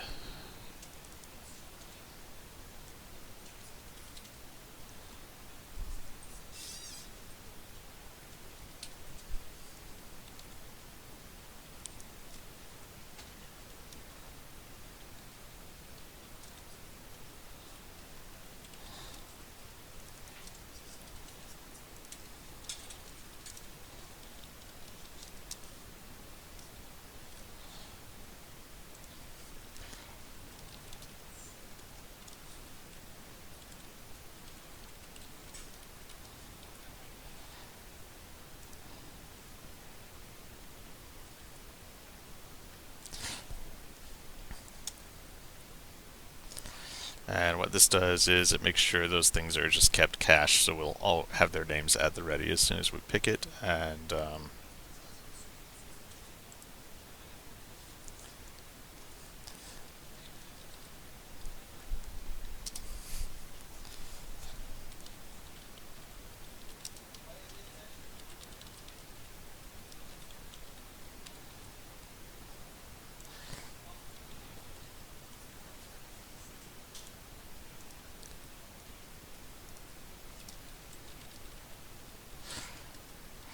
we have multiple chat kind of channels in our editor, which are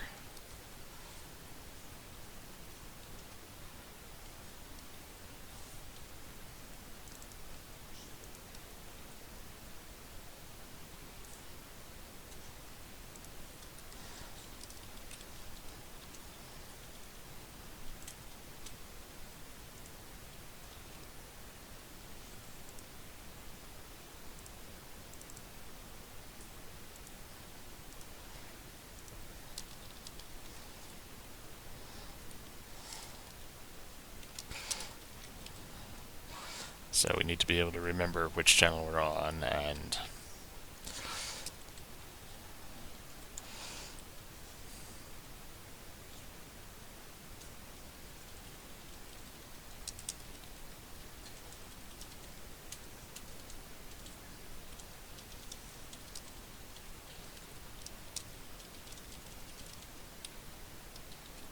that's a better name for that.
So that'll get the stuff pre-cached for us.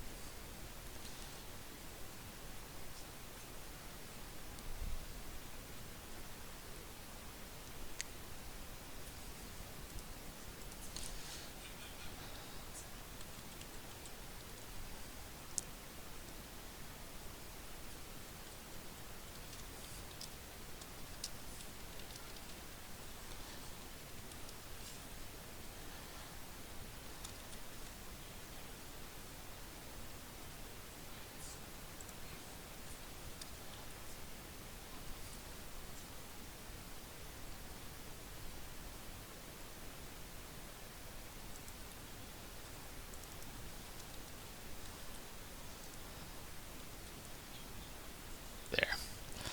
That's ugly, but it does what it needs to do.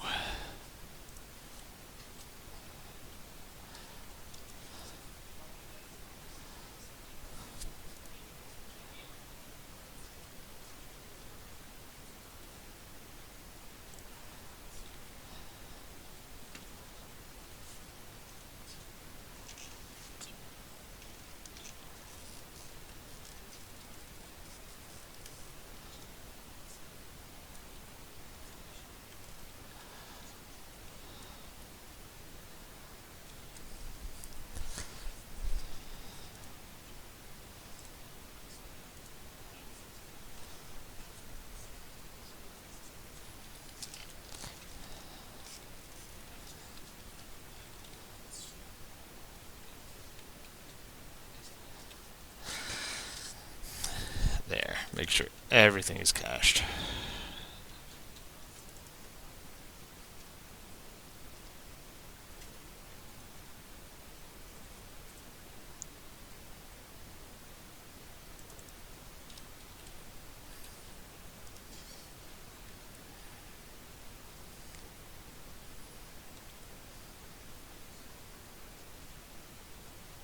Oh god, this is the ugliest test code I've ever written in my entire life.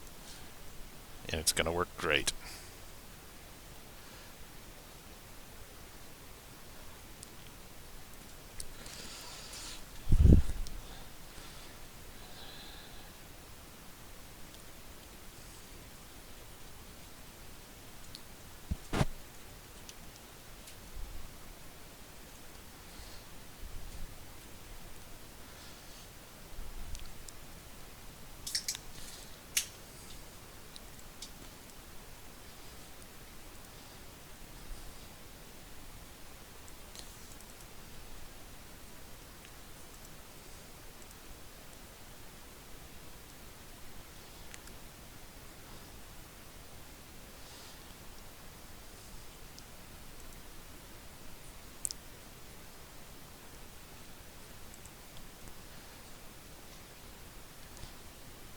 Well, this is interesting.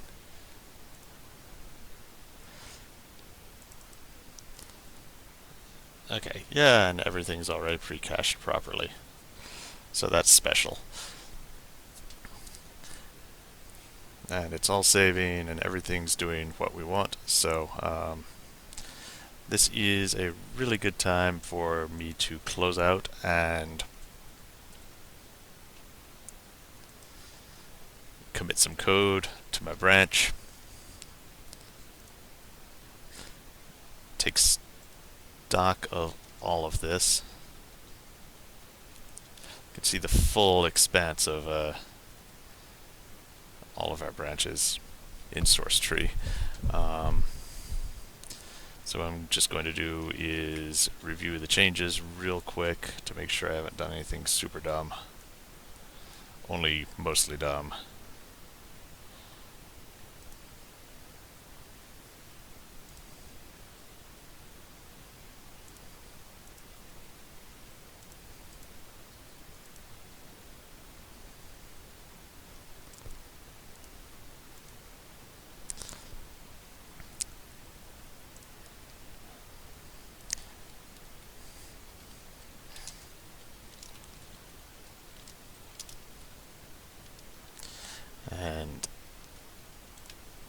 all of that to my branch.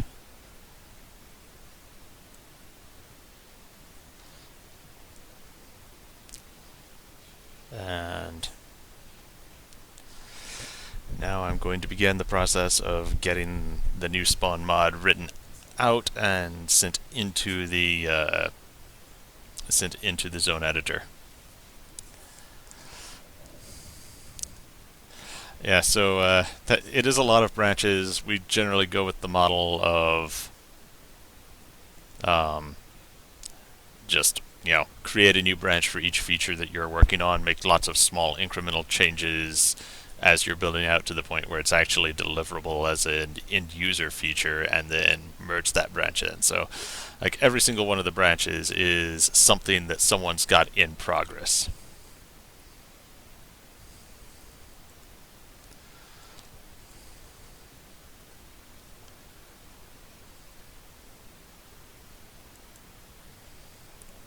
So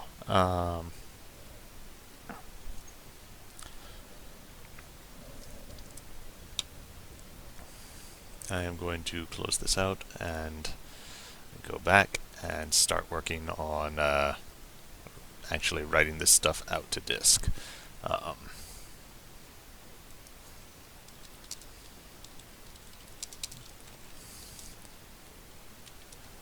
Ignore task so that compiler warnings go away. We don't like compiler warnings. So now in this we have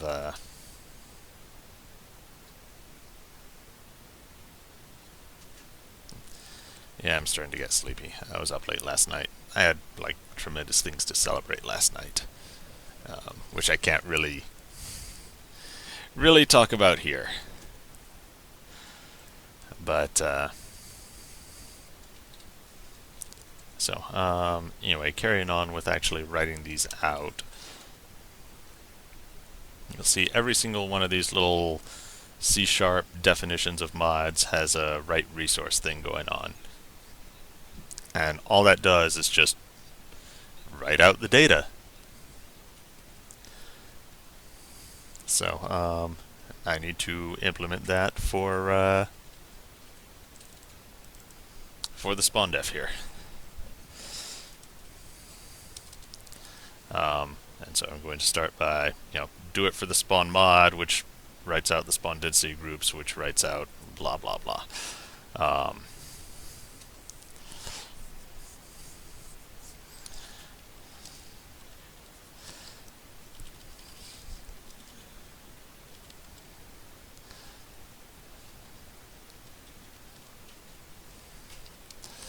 So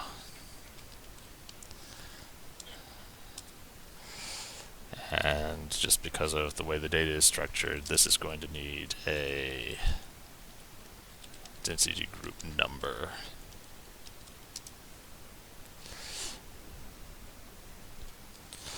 This is just plain old data serialization. Nothing more or less than that. So let's see, start off with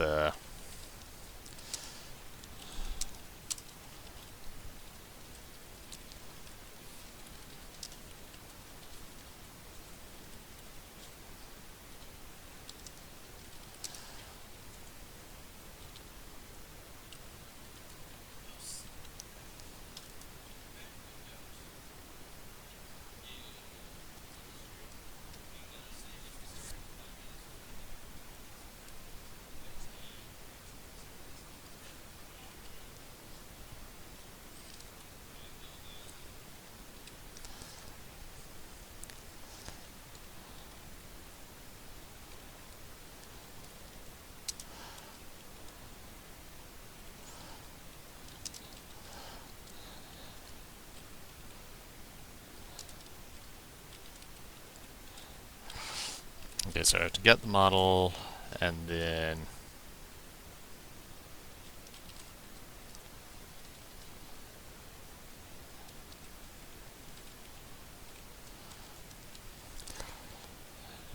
write a 0.64 of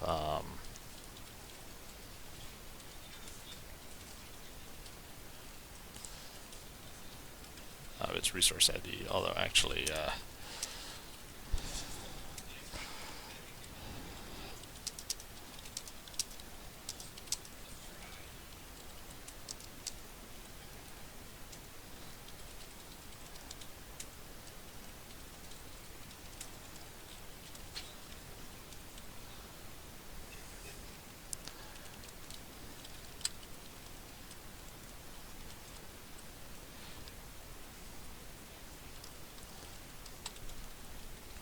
and just write out all the other variables here.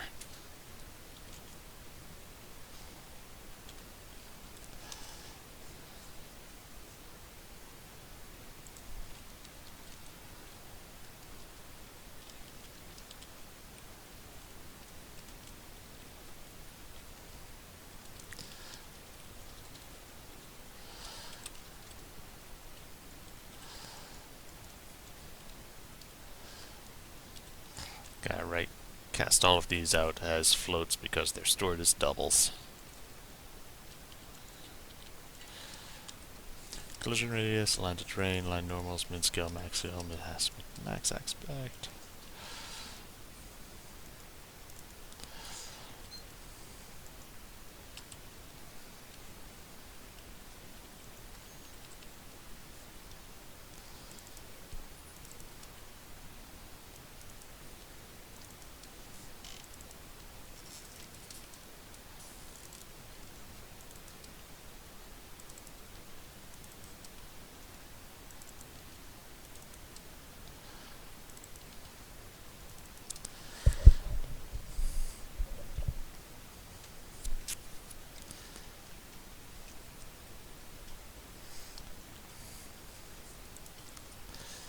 Now, that's the fairly easy one.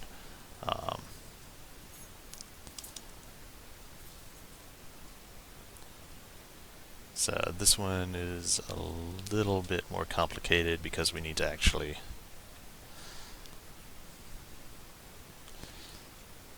actually we don't need to write out anything at all for the density groups because it will just be all of the things in the density group. You can see over here.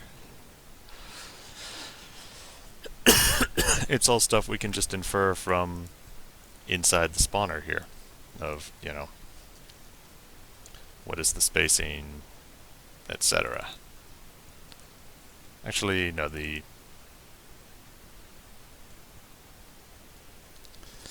min spacing is not derived.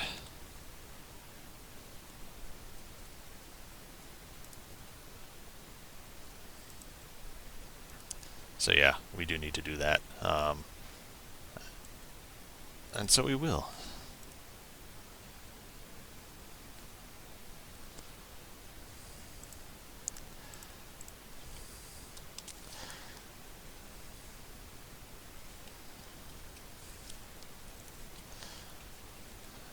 Grab one of these, stick that in there.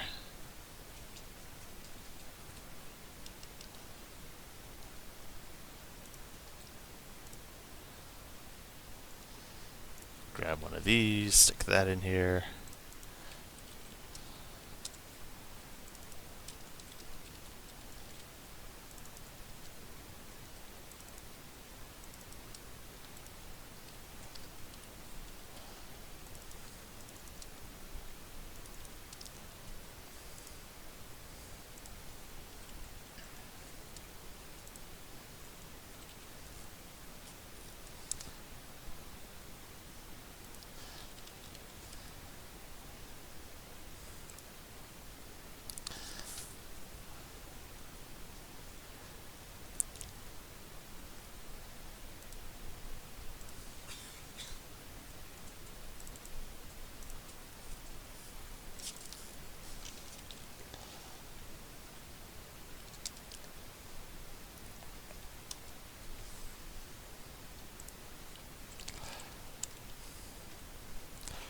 And all we have to do here is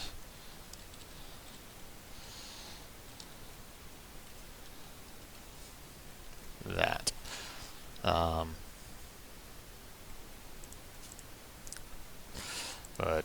because of the way the data ends up getting structured over on the client,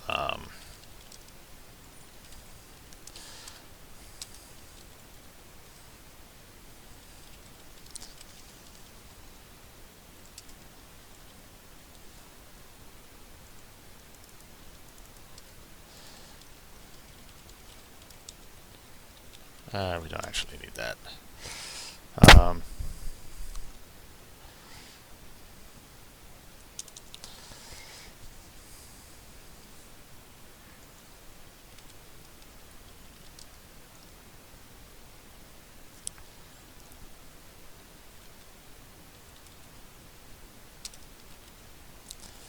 there.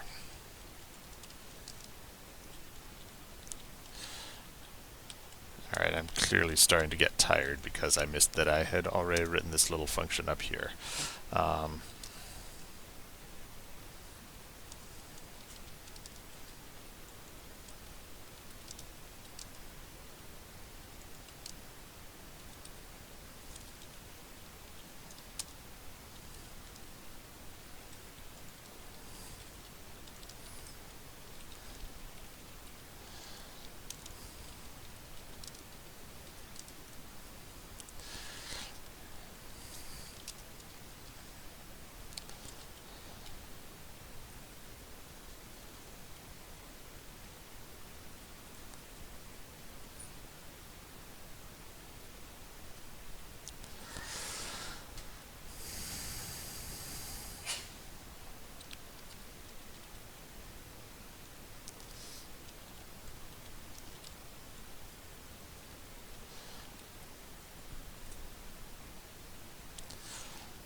I'm just going to make this not async because it doesn't fit into a lot of other things that can't be async.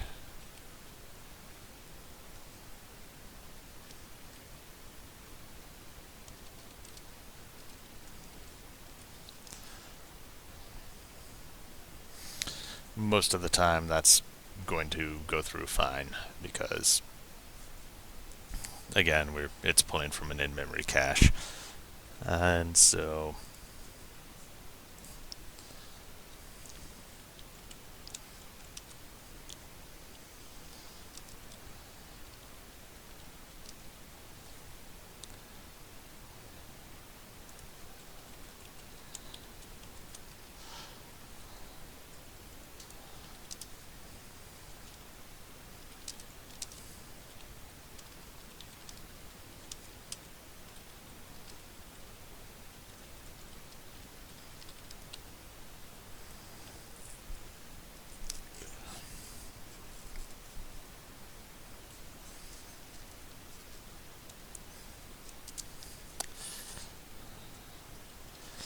and that'll serialize the whole thing as a nested structure.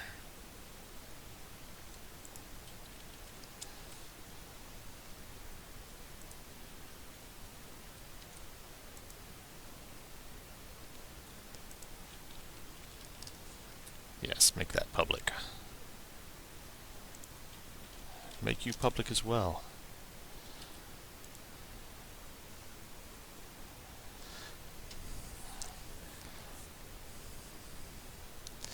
And that should take care of serializing the entire thing into just a flat bunch of bytes. So now I get to come over here and write it in the opposite direction for init from resource.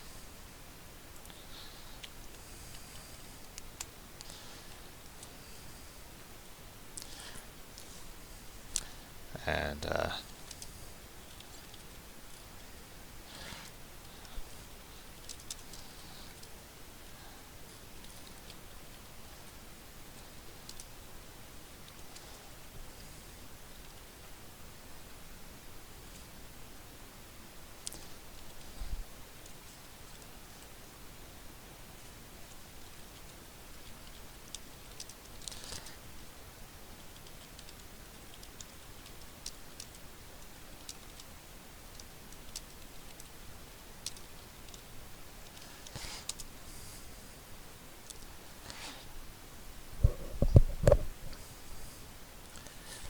I believe the first thing we did is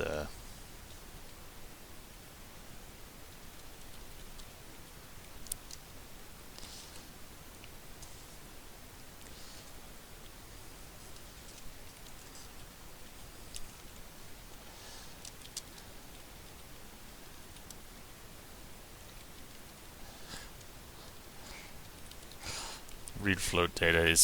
It's just a really simple function that extracts a float and advances the pointer. It's, you know, about as just straight memory to memory deserialization as it gets.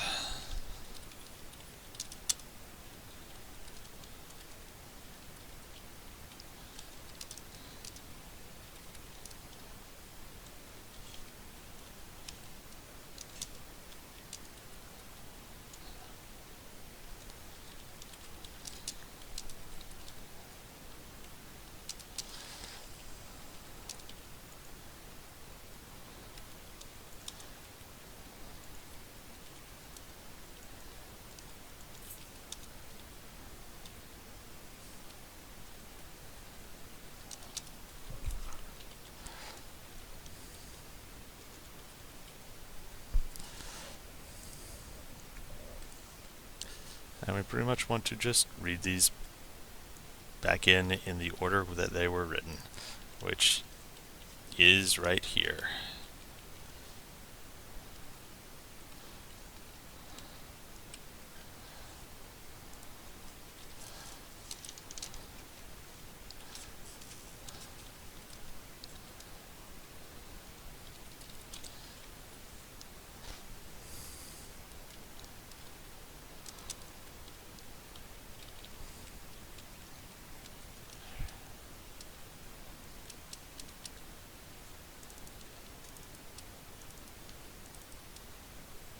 Stop that.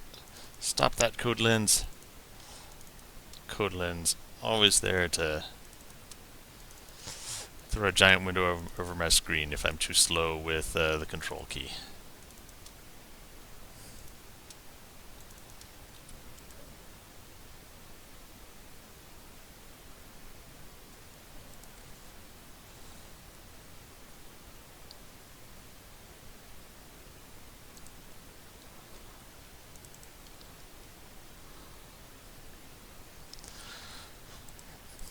And that's all there is to that. We just read it in, and then oh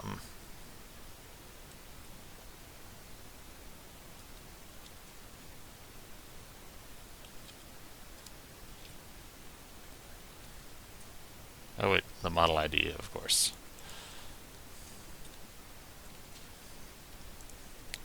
Go over here to read float, and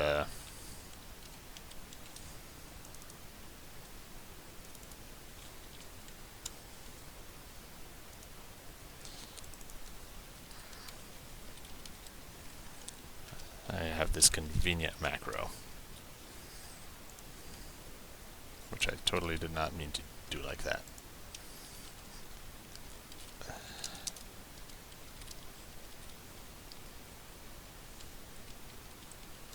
And by macro, I mean template.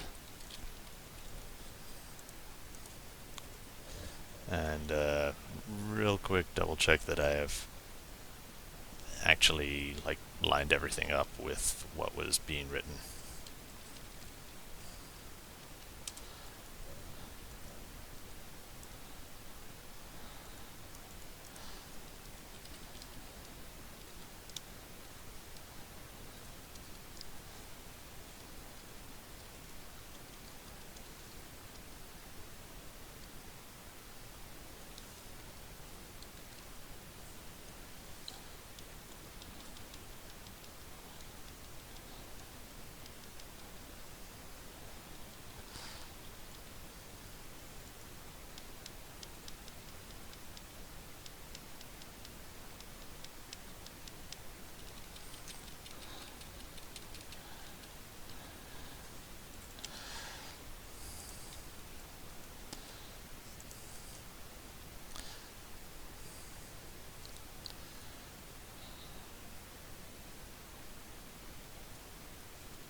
Yep, and everything looks good.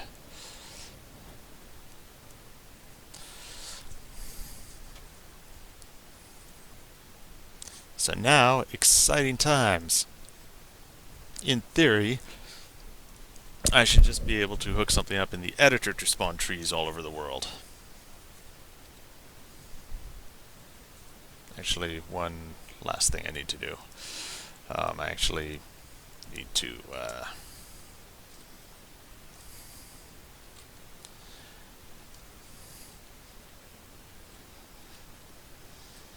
and at the end, call this set derived values function here to get the minimums and maximums across everything. So we know like, oh, what's the biggest density group? What's this? What's the biggest item in each group, etc.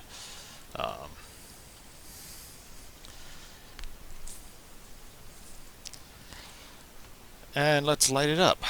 See how it fails. Oh.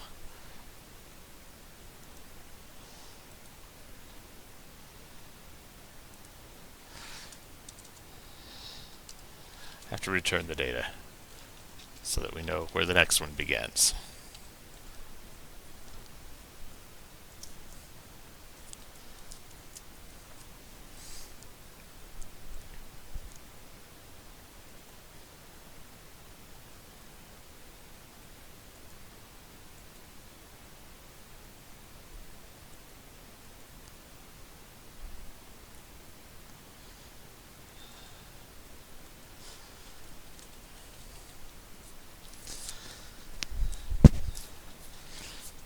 And here we go. Loading all the things.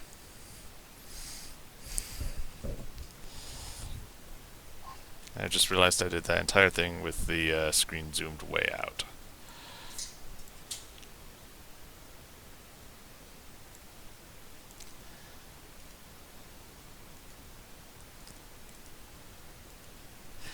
So I continue to be really sad that you can't hear this album, because this album is awesome. You guys should all listen to this. Here, you can have the Andrew Meggs coding experience right now. You just click on that.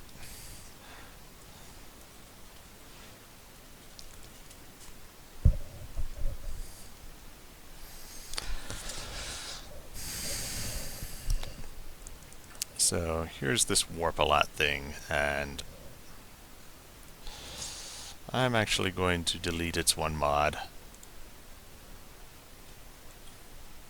And I'm going to create one spawner. I'll set this as the root of this. No. Set, you're the root now. And I'm going to give it one model that is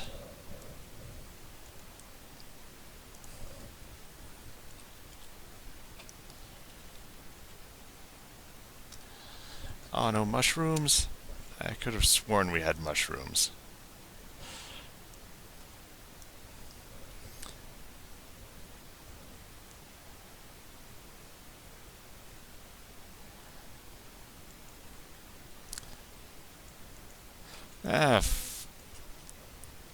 Maybe a frost giant. Let's try a frost giant. Let's just cover the ground in frost giants. And our frost giant, probability weight of 1, collision radius of 2, don't align him to the terrain. Give it a little variety. Actually, space that out a little more.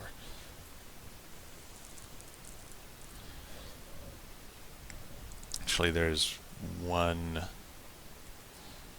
other thing I need to add. I need to add a size trigger mod, which will say, and I'll set this is the root here, and it will say once the spacing between terrain nodes gets below, say,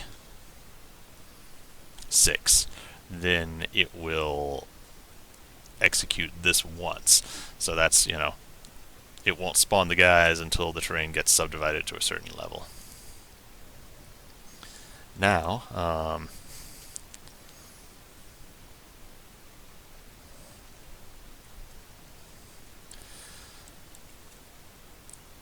So I'm going to make some terrain.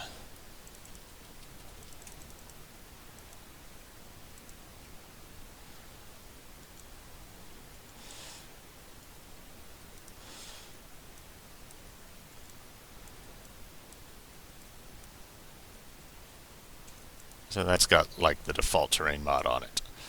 And what I'm going to do is take the default terrain mod off of this.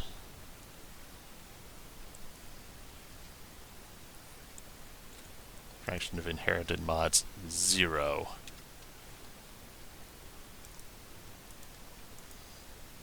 Okay, why is that not taking that off?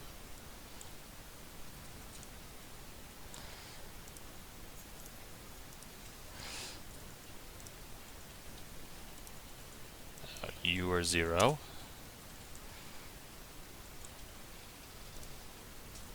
And you are 0.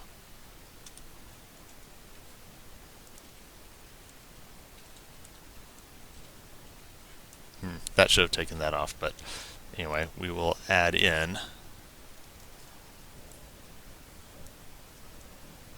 our little mod here.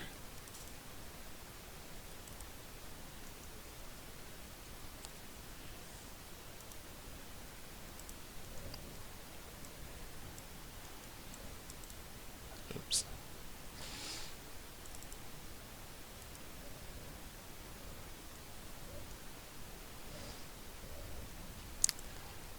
And over here as well.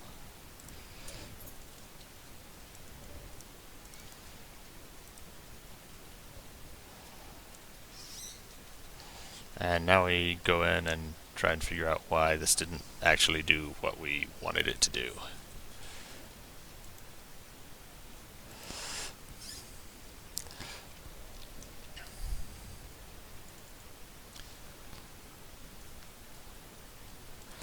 So, diving straight into the terrain subdivider.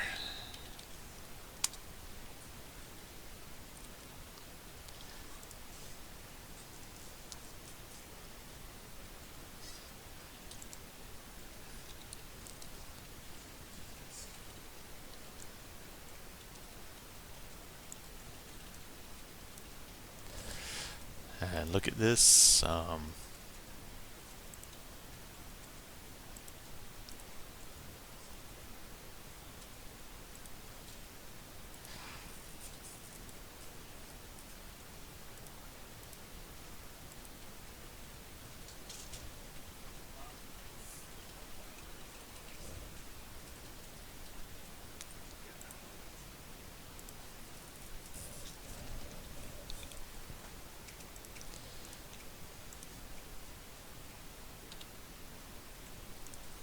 Let's go down over here into native code.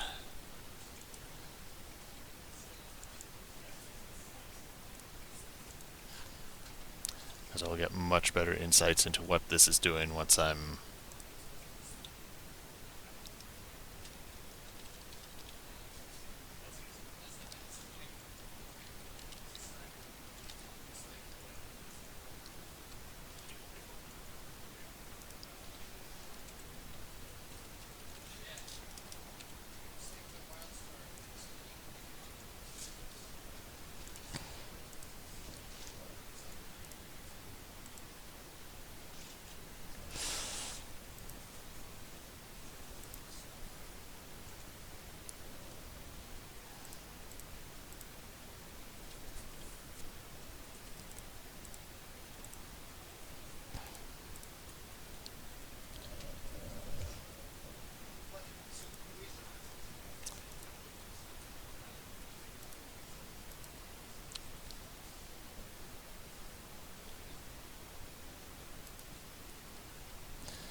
So the mods are definitely set up right on this. I'm looking over here at my watch window to say, all right, what are the mods? And they definitely look like the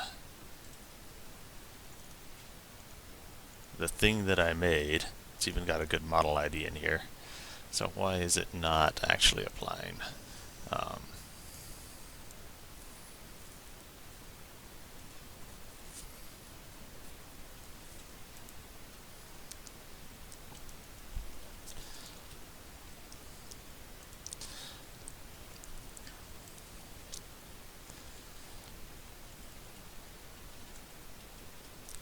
So and go back up my call stack a little bit and say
what are our variables here?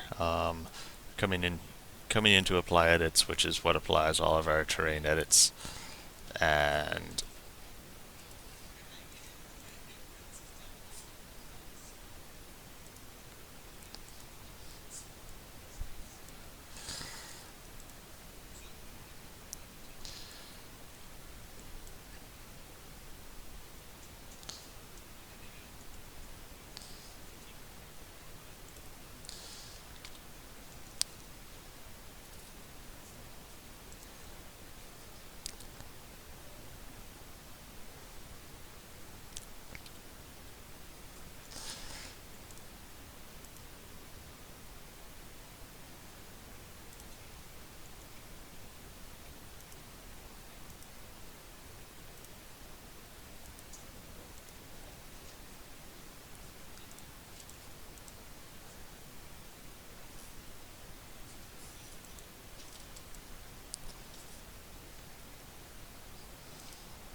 so come through here, and this removes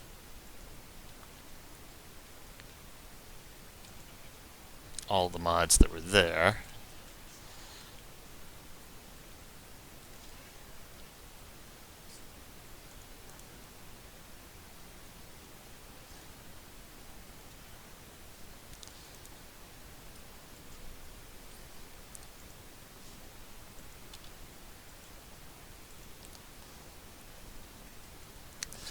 And then we get this manage mod, which is totally Senior Warp a lot here.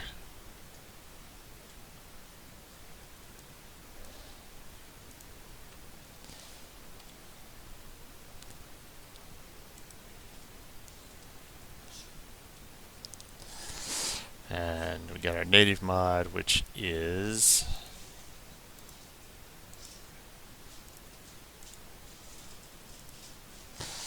not getting displayed right because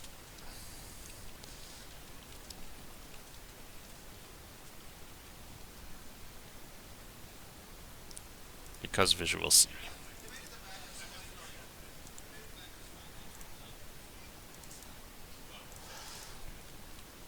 So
Okay, so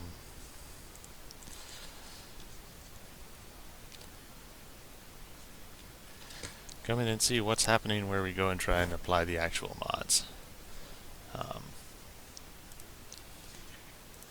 Control point looks like this, and it has one mod on it, and that mod is the slope select mod, so it still has the default mod on it.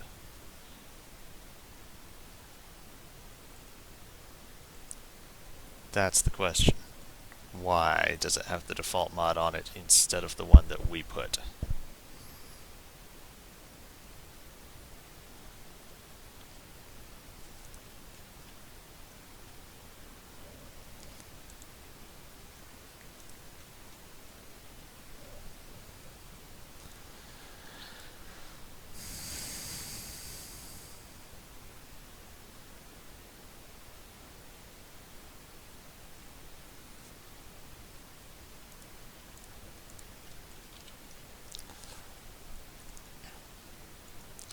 Let's try looking at this another way of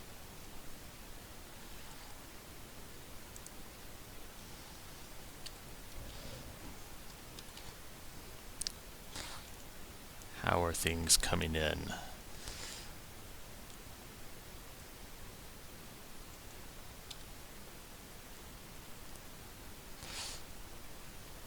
So we're going to go make a child vertex.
And for some reason this is just not getting propagated through.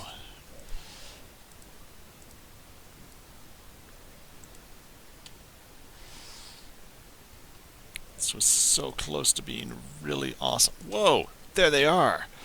I guess it just took a second for dudes to load in. Alright, I'm going to yeah, stuff was just loading really slow and it finished in the background while I was talking about why isn't it working. My guess is someone was running a big build on the database, but yeah, look, we got frost giants all over the terrain. And here's the cool part. See, I can pop back out to this, or you go back where you were, pop out my world editor, keep these both side by side.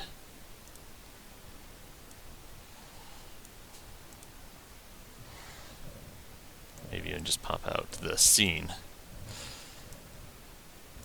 Keep that side by side with this. And let's say I wanted my frost giants to be a little bit closer together. So drop that down to 2. Hit save. Denser frost giants.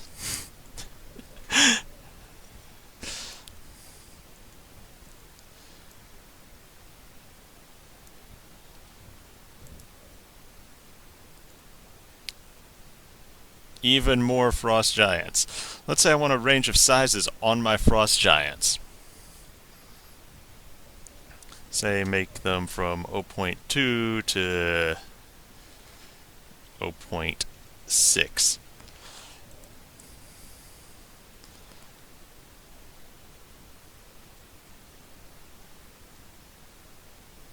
No? No?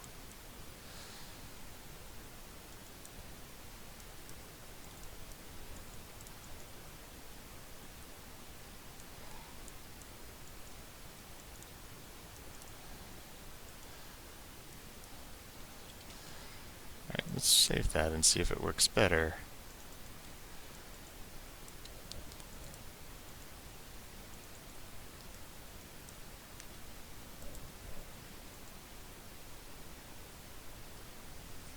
So we can scale them down as far as 0.5, but something strange happens beyond that. And look at the cute little frost giant.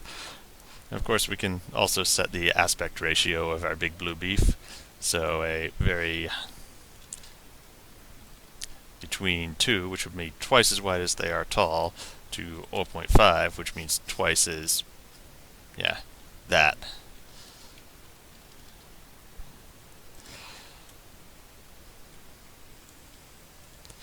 So you get tall, skinny frost giants and short, fat frost giants. The world is frost giants.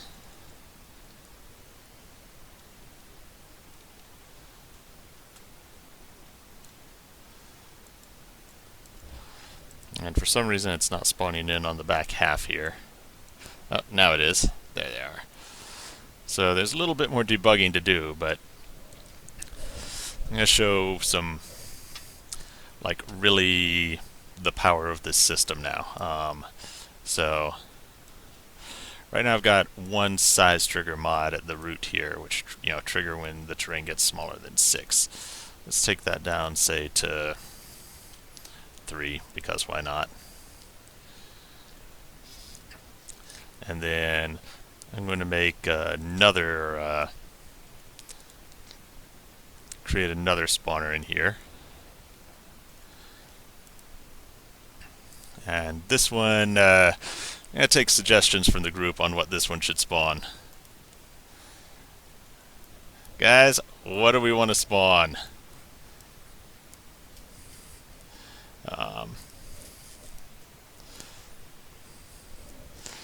We have all the models in the game that we can spawn as if they were brush or grass or... Choose! Choose! Oh, boxes! Yes, congratulations. You win on time to crate. If you're old enough to remember Old Man Murray, time to crate equals negative many months.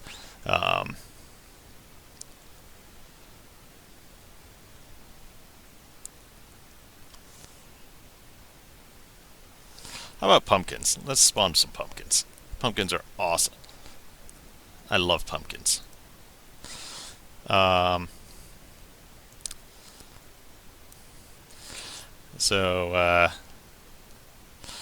I'll just redirect this to spawn pumpkins instead. Pumpkins! Look at all the pumpkins. Isn't that special? So let's expand the spawner a little bit. Add another choice into here of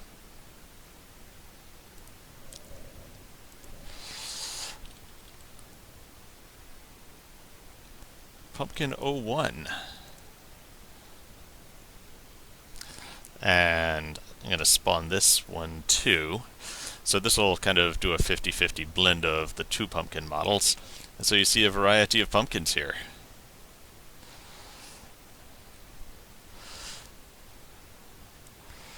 So, just to answer the question, Odolvik, are you able to interact with the spawned objects? Some of them. You know, things can have collision, etc. Not everything has like full interactivity right off the bat. Not every blade of grass is being tracked over the network. Those kinds of things, but so I can play with this a little bit and say, you know, let's say I want to bias it to be like, you know, 3 times as much of that one kind of pumpkin as the other.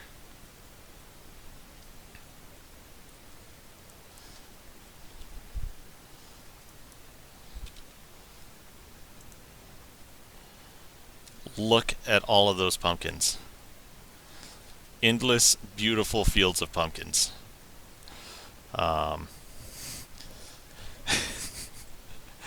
So, any water yet? Water's soon on the priority list. But let me just show you, like, now that we've got this, here's what I can do with this. So I've got two different spawners, one that gives us pumpkins, the other that gives us big blue beef. So I'm going to create a Perlin 2D select, which just generates noise. Say this.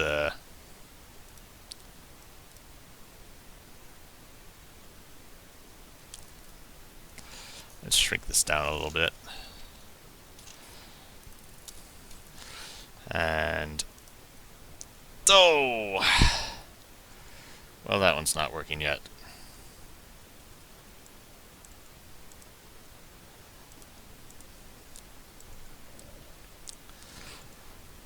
Range select view model. What is button data context?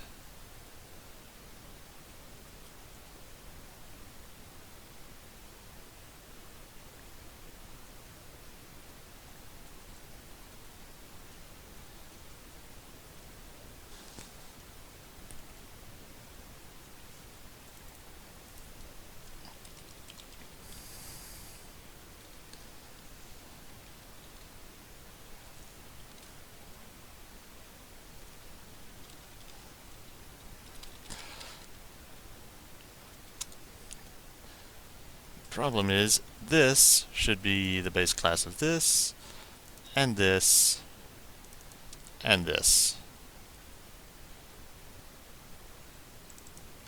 And random select should be the child of that, and slope select should be a child of range select.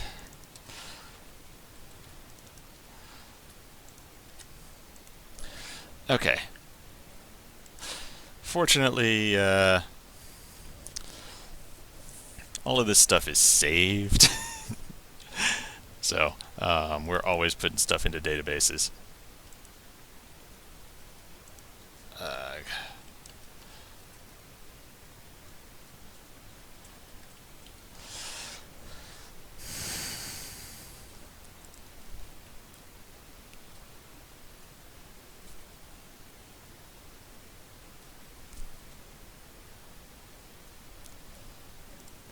So while I rebuild, general questions, will the engine support DX12 and will that change render calls, etc.? We will not be on DX11 forever. There may be a little bit of dust settling about Vulkan versus DX12. We have a full year before we are launched, and we'll see a little bit which way the wind blows. But yeah, we expect one or the other of those. SIGGRAPH should be interesting this year. We'll put them all in a cage match, and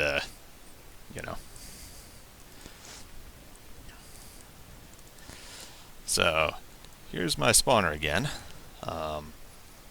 which is still there, and open up another world editor.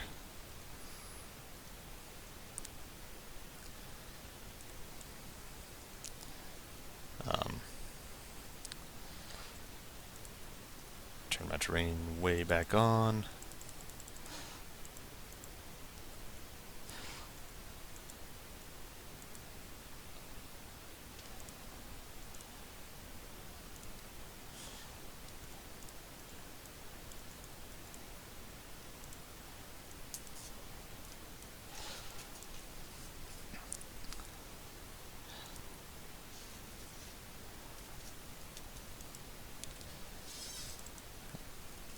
So put my mods back on each of these.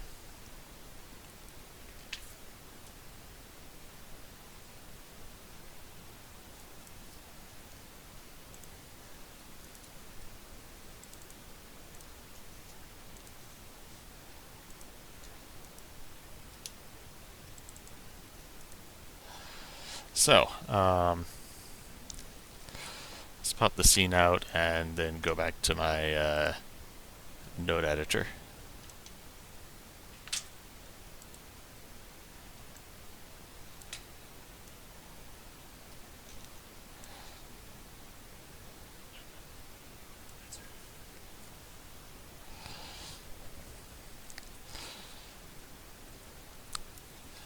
So, anyway, you saw that I made this stuff.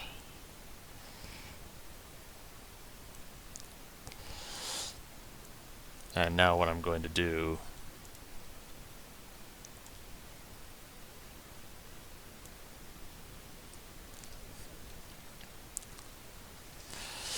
is try again to create this Perlin 2D select mod. And yeah, here we are again. That's what it should have been all along.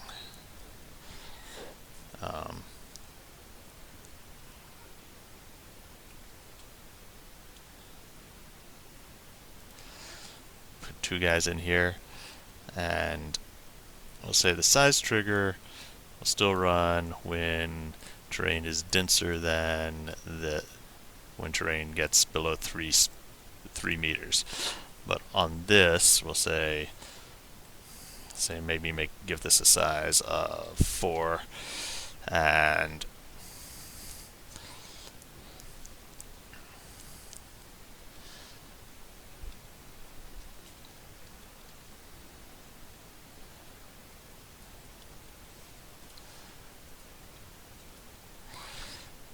oh no, this is a problem. We're intercepting keystrokes. I can't type in -10. That's a bug to fix. So -10, -10, 0, 0. So I'm setting this up so it'll select between two things depending on a general noise function.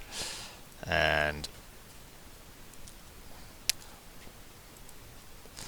connect one to the pumpkin spawner and the other to the frost giant spawner, and then hit save.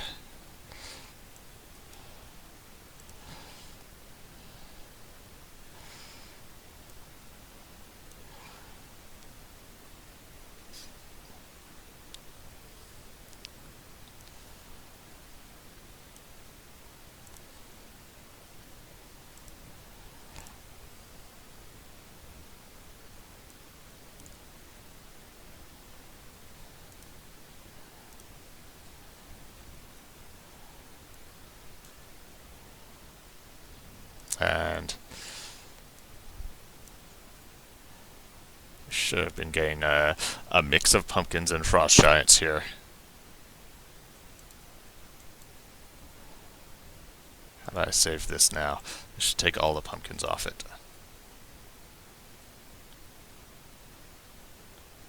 And do a whole lot of nothing.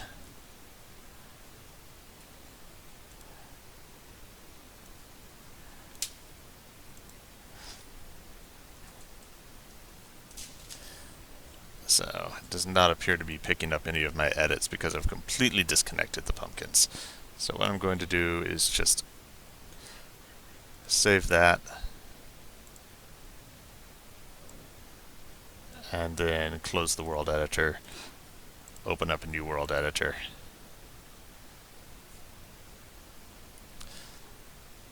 See if it's just a problem with stuff refreshing.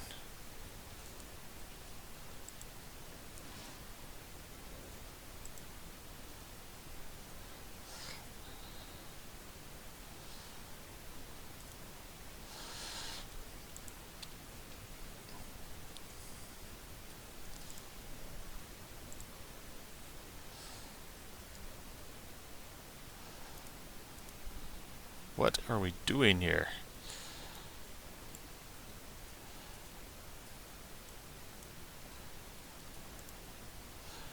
It's just stalling out.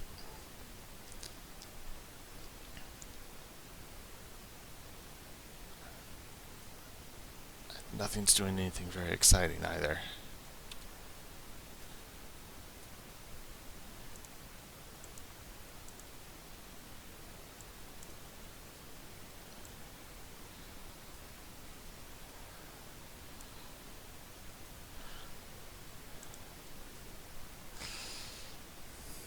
Sometimes the thing to do is just quit. And I want to see a mix of frost giants and pumpkins before I go home tonight. Damn it. This is really important.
Let's see.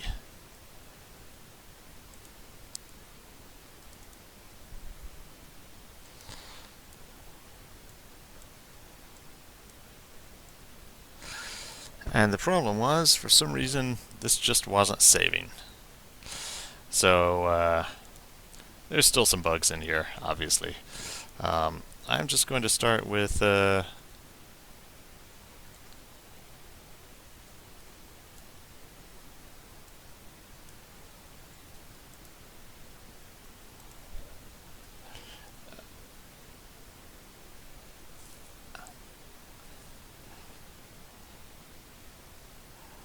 I'm missing a type definition. So that's not getting written out to the database, which is the problem.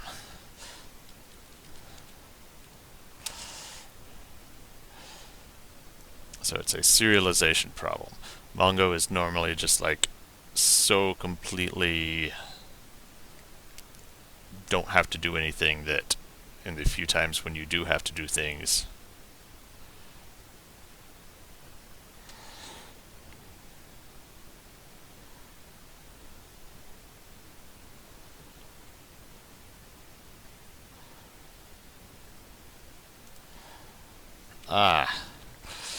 this thing is on the wrong line. And I'm going to go ahead and make an optimized build of this because it'll be fast.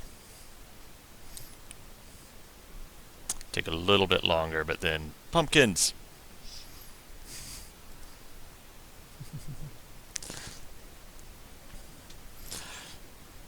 Okay, so alright, so I'll just answer some questions. Cyclodia, when are you guys going to put 21 to 9 support in the engine? It's not on the immediate schedule. There's not a lack of support.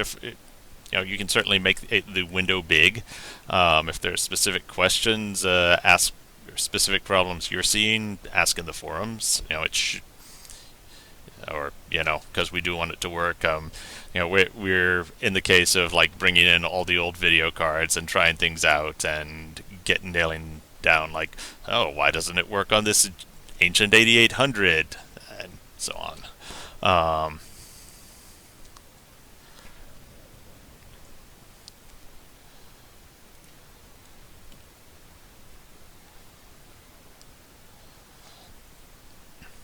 So yeah, no specific time estimate, but it's going to happen in the near future.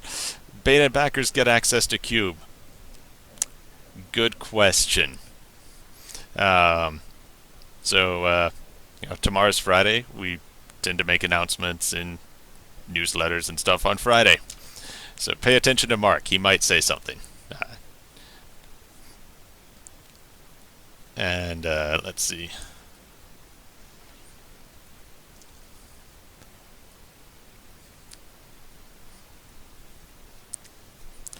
So, what happens if the density of the objects causes collision?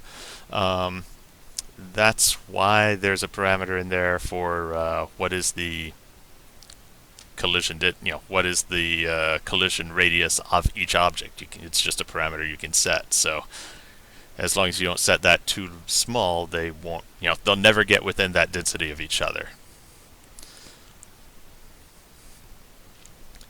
Yeah, Night Healer, you have answered your own question. I decided I wanted to look 10 years younger, basically. That's the truth.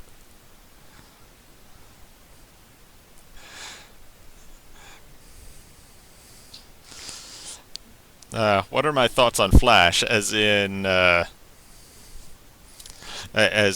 Adobe, as in the thing that makes ads on web pages? Yeah,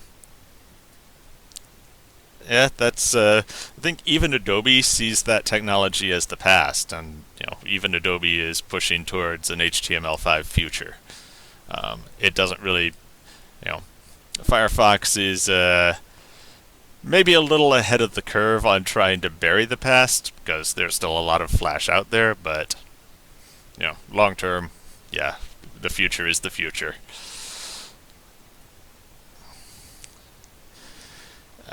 Do I still have the goblet? I'll be right back.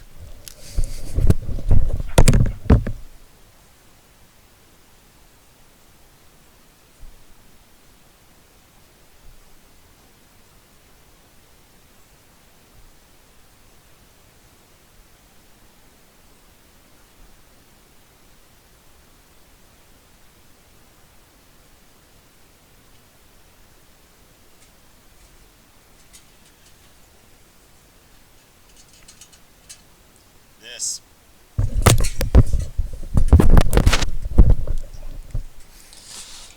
This is how we roll.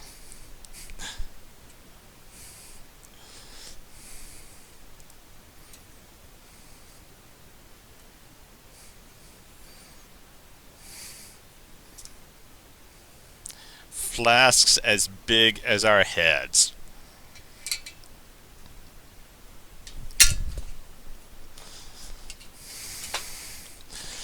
Alright, so time for pumpkins. Again.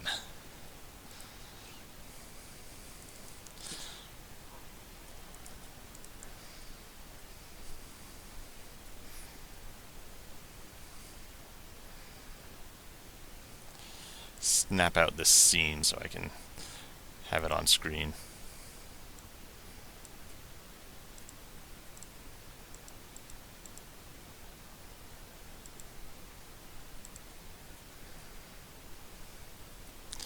Go back to my database explorer.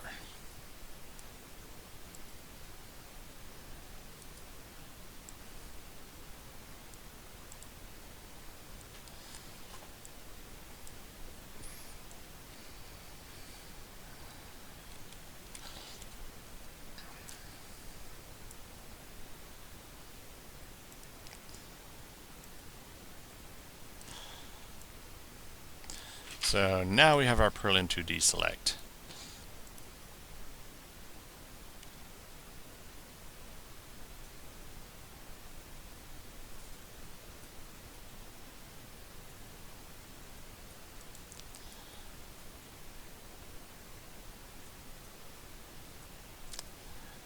May or may not work.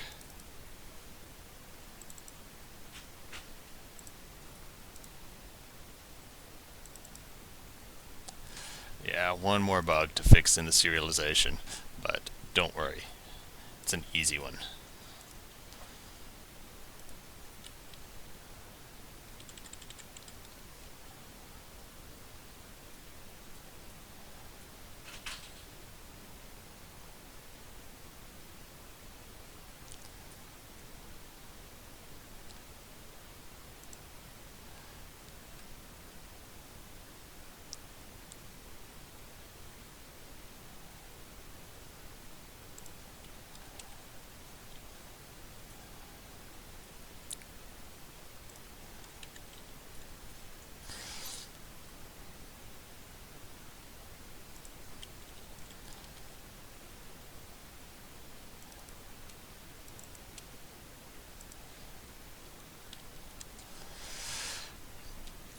And it won't take forever to build this time.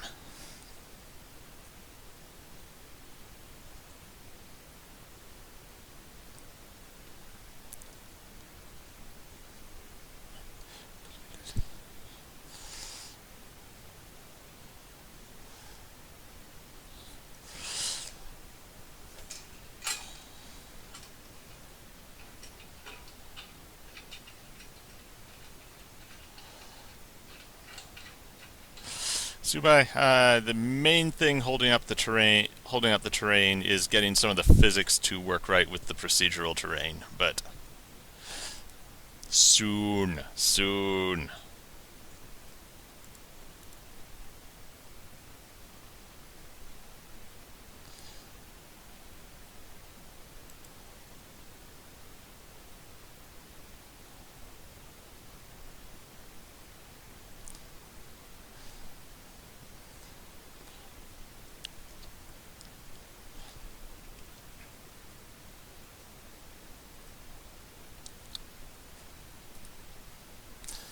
Here we go.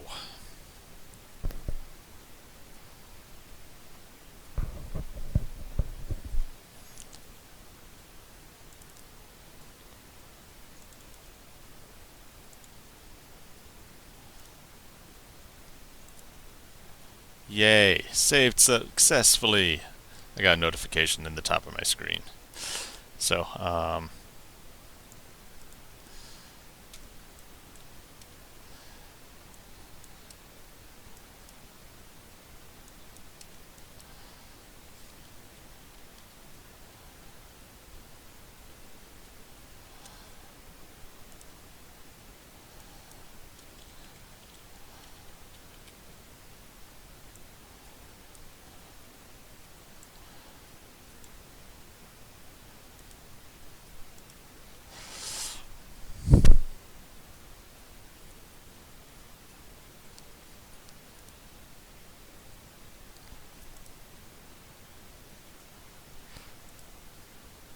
I rolled a 1.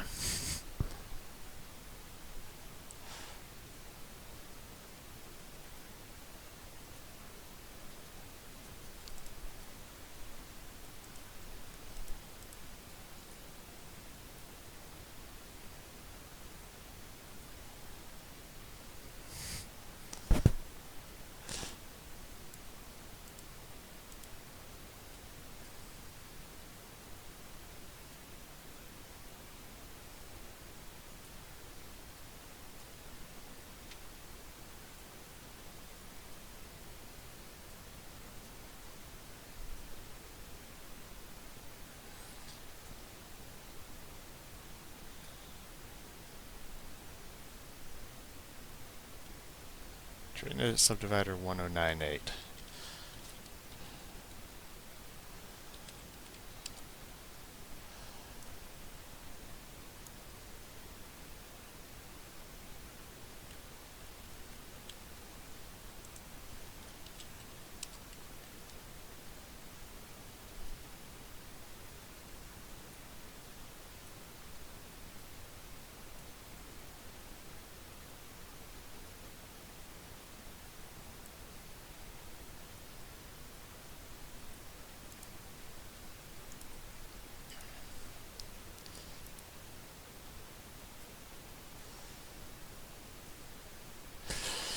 Okay, so apparently the Perlin 2D select mod is saving right. It's got a bug in loading.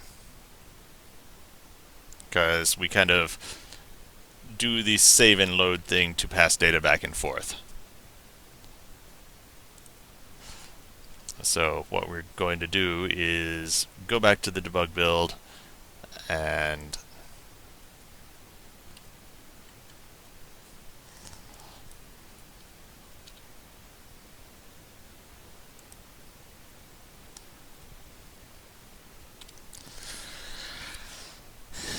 debug this fun.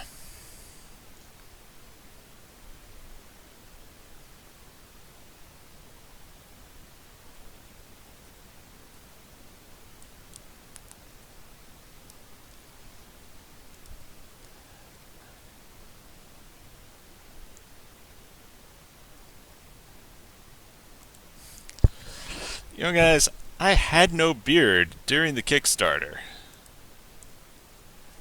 Oh, Visual Studio, why do you hate me so?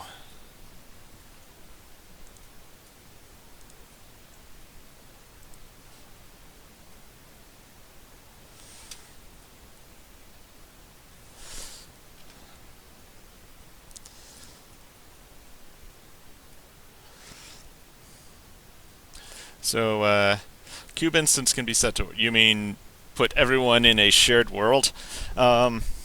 So the trick with cube is it's running entirely on your own machine, and we'd like to,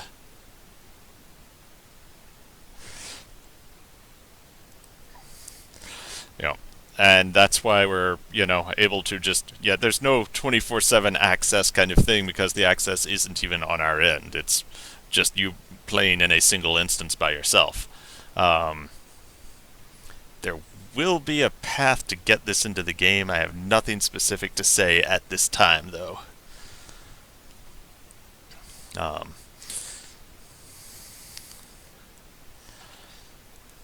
Okay, let's debug this fun.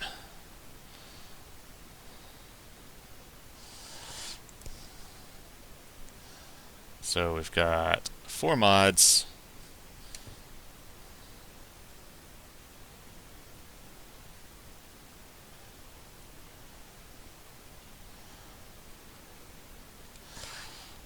And in our raw byte array, we have some sort of mod offset. So I'm going to start off by just looking at that pointer.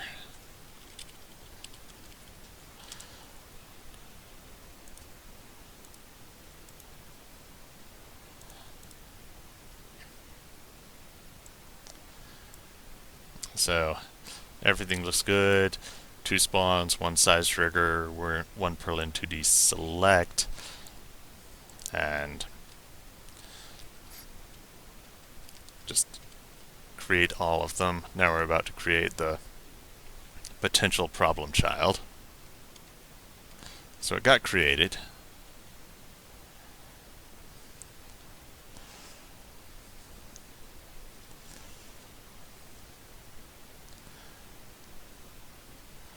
So loaded the spawn just fine. Loaded the size trigger just fine. Loaded the other size trigger just fine. And so now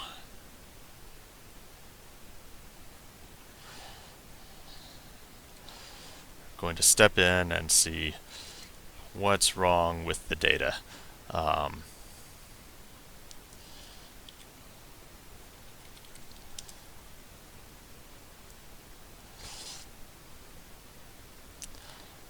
What piece of data are we getting that we don't want to see?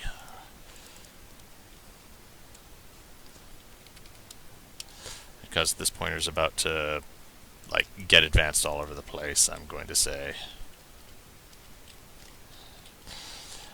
and just look at it as raw memory. So here's the raw memory viewed as floats. And quite clearly this does not look like much of anything at all.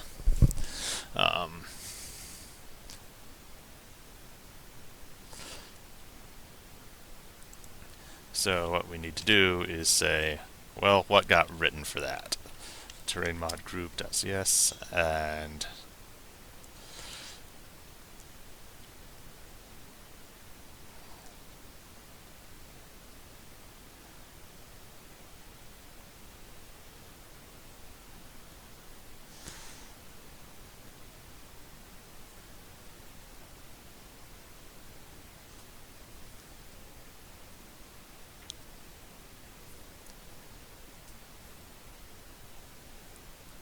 well, it certainly looks like we were writing out a bunch of floats.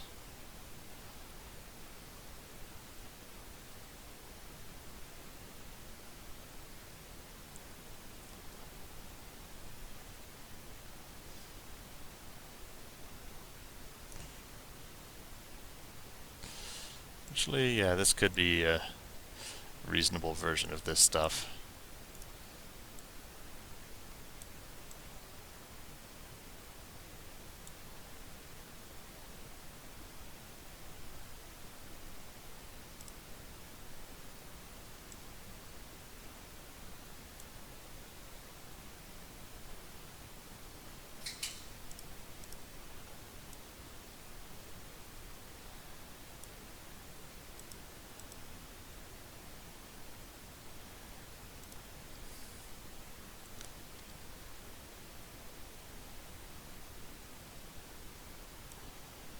And that's a 4.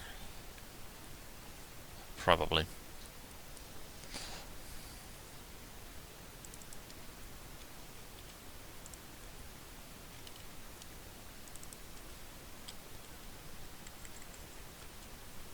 We'll look at this as a series of integers,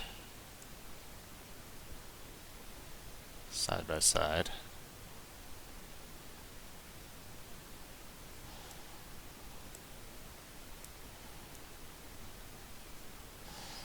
So number 8 is the weird one. What does number 8 look like over here? 8 looks like 1, which is the number of submods in there.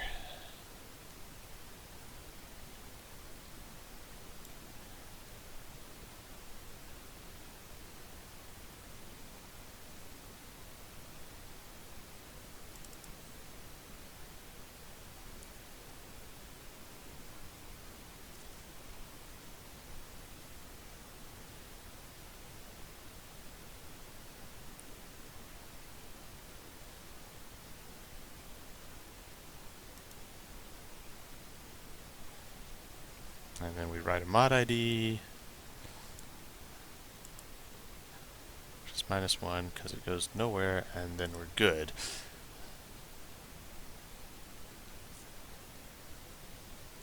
So all looks good so far. Let's trace through the actual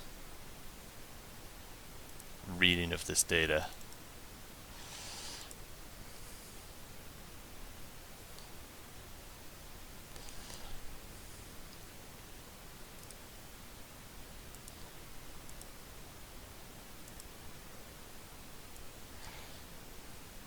Read in an x-axis, read in a y-axis,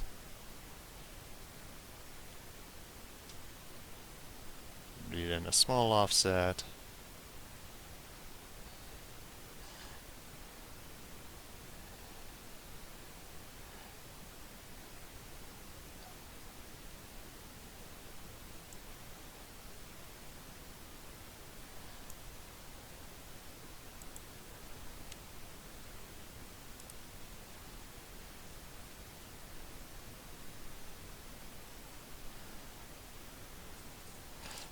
so num elements 105857.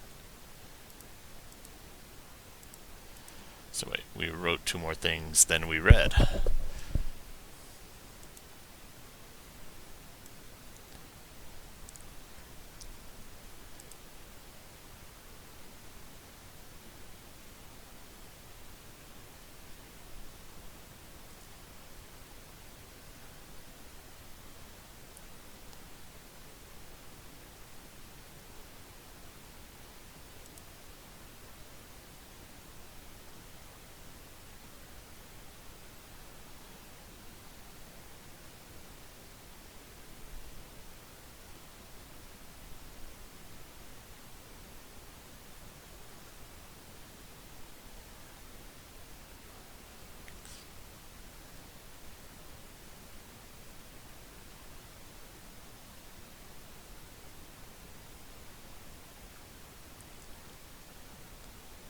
So we write 6 things,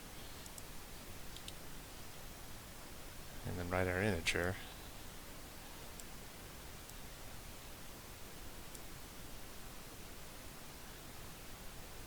So where are these 2 extra values coming from?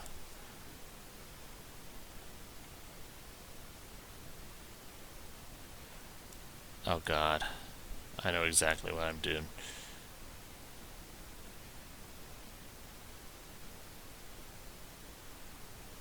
No, they're all being cast as floats. Oh. These are getting written as doubles.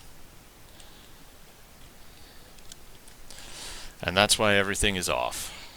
Right here, parenthesis in the wrong place. Yay, math.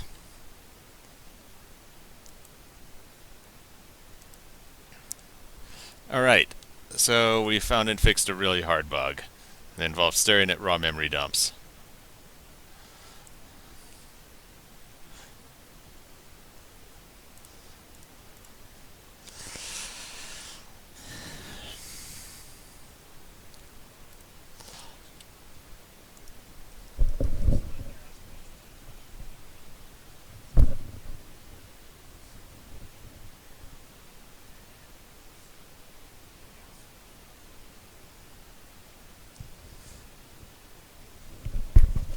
So, I'm going to do my best to answer Night Healer's question. There's always kind of the big picture in my mind of, how does it work? But there's layers and layers of systems, and it's really how do you think, down at the level of individual bytes, and then pull back up and think about, this big block of systems interacting with this big block of systems, and it's everything from atoms to girders or something, and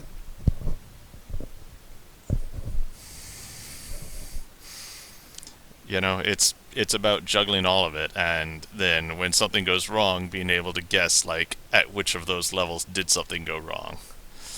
But I have optimisticness now. We're going to open this up, and I'm going to see a mix of frost giants and pumpkins.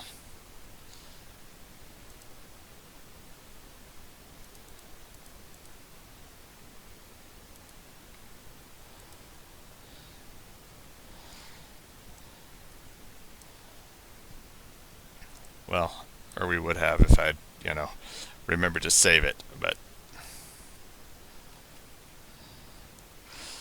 So, pull this back over here. And get my terrain mod back out.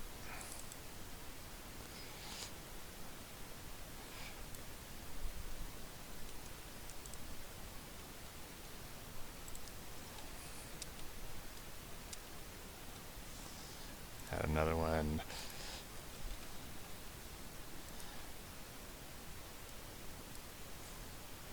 So you'll drive this guy. Size trigger is kind of at the top of everything. And then the Perlin 2D select will choose between frost giants and pumpkins. Alright, ready? Moment of truth. Moment of truth, gonna hit save, and yes. Patches, even patches of frost giants and pumpkins. I'm going to make our frost giants a little denser just because I want more frost giants. No!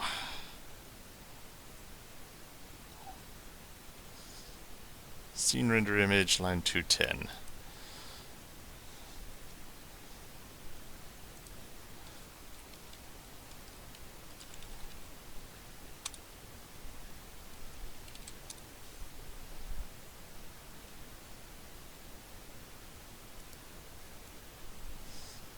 That is a lot of lines on one line.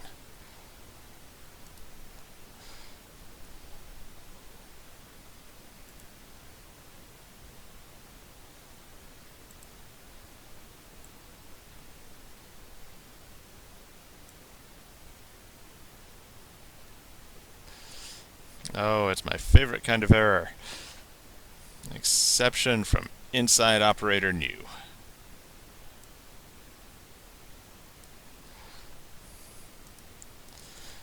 And we found a memory leak in the editor.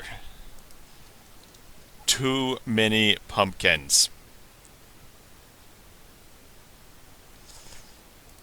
Just out of curiosity, that is a lot of bytes.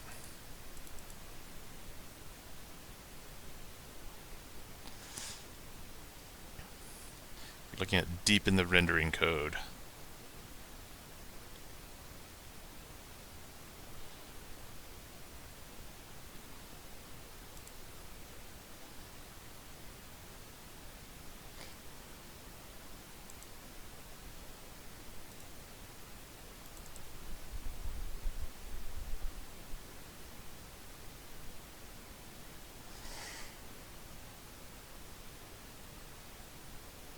Attempting to allocate a 100 megabyte buffer. That is not recommended.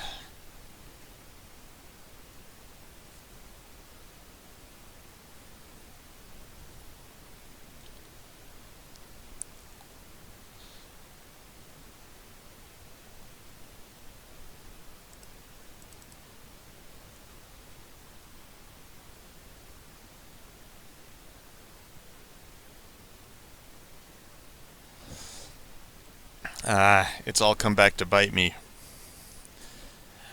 Remember when I made that one false into a true? It's attempting to treat the frost giants as little blades of grass and make separate models for all of them. Or rather, make one giant model that has all the frost giants with all of their meshes merged together as if it's one model. So what I'm going to do...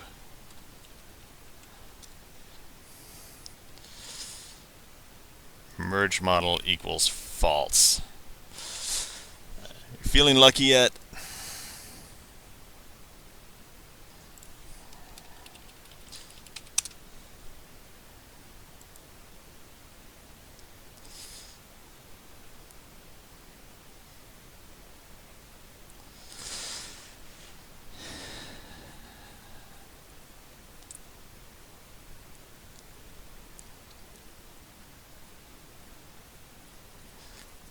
Okay.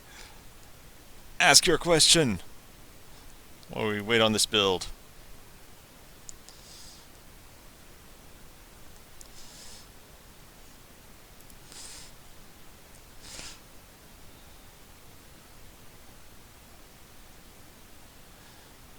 So, by the way, Ibsen, um, you need to be able to spawn the parts of models so that you can spawn butt-winged pumpkins. That was that actually our characters are made out of parts, lots and lots of little parts, and we just sort of weld them all together and make a mesh for each character. So.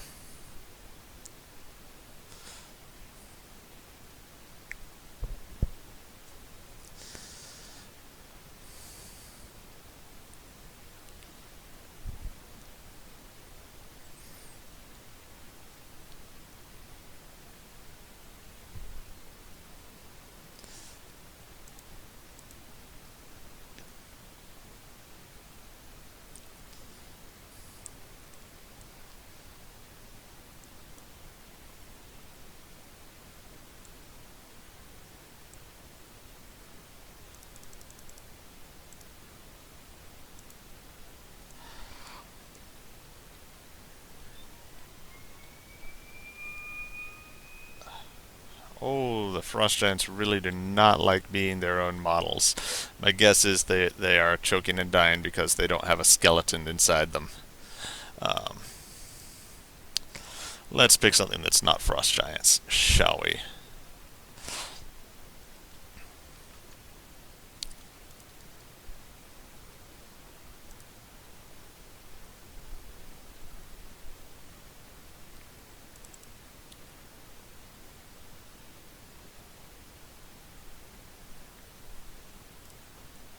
Let's snap this out and then snap this out.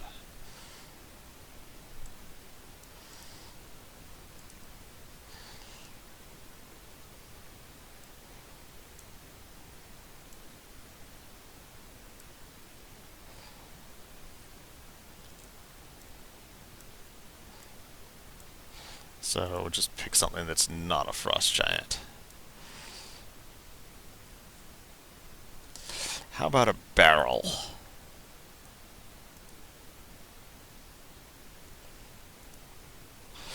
There we are.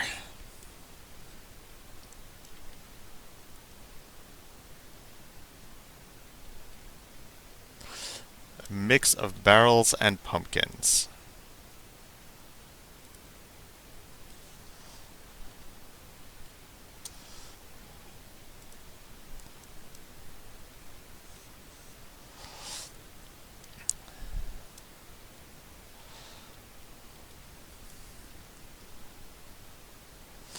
So now that, I'm starting to fix all of the things,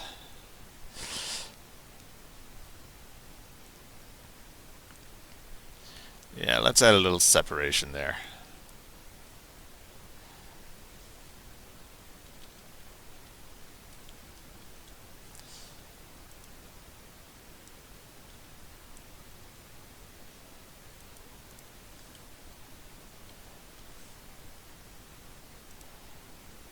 There. More better.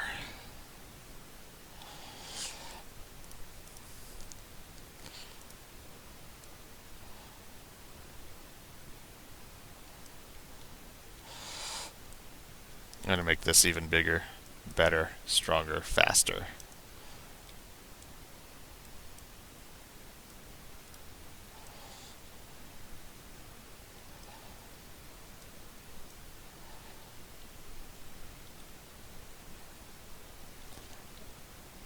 So we've got all these trees.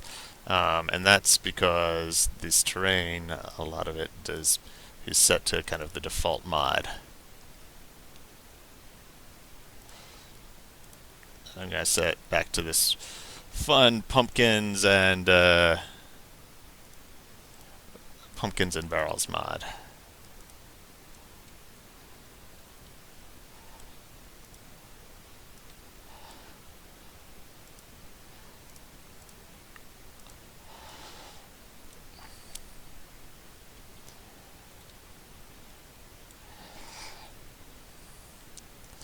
So that's a lot of pumpkins and barrels.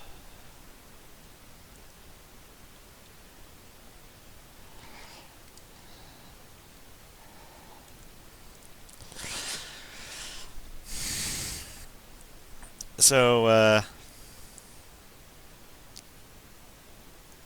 can your character move within the editor? No, your character cannot move in the editor, but depending on if you were in this map in the game and I hit save, the game would get upgraded just for you.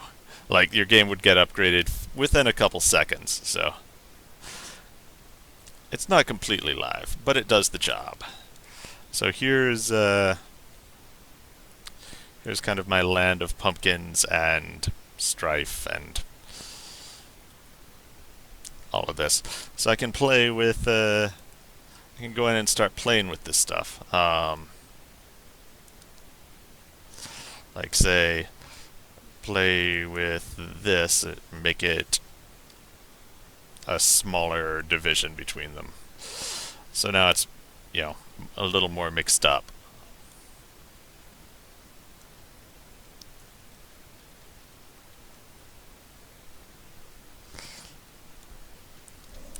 And that's just, kind of one for instance.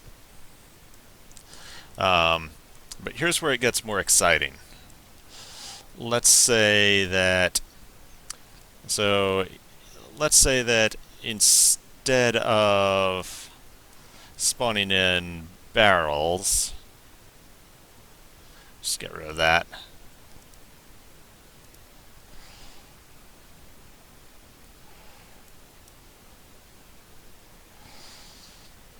Let's also get rid of this.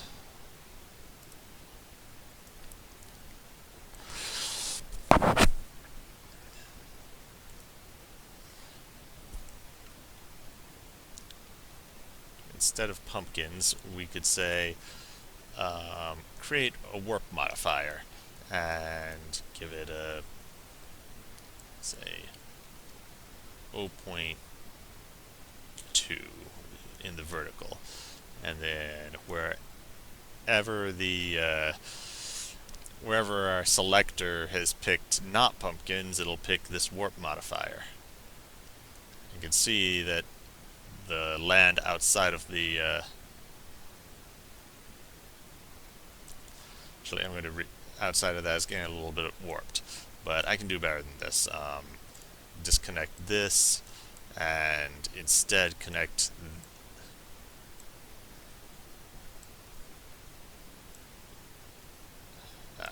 set this one as the root.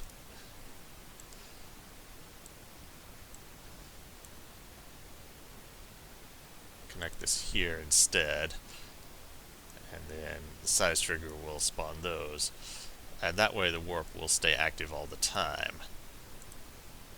And you can see that the land is either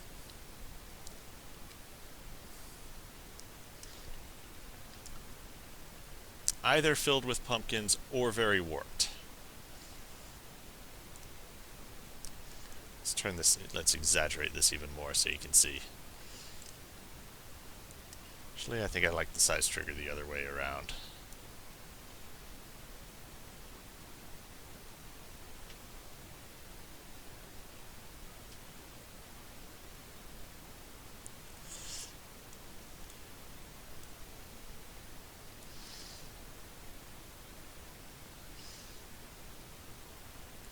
So, well, I think what I want is a size select instead of a size trigger.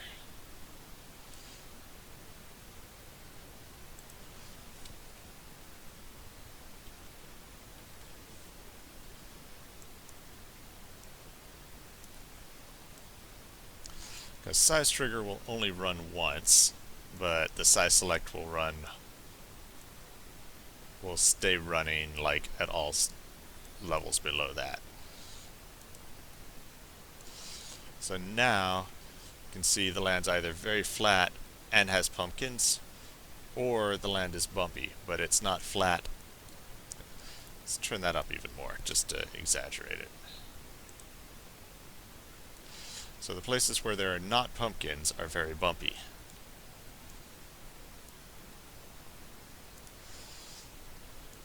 And maybe I'll pull this out a little more to exaggerate that difference.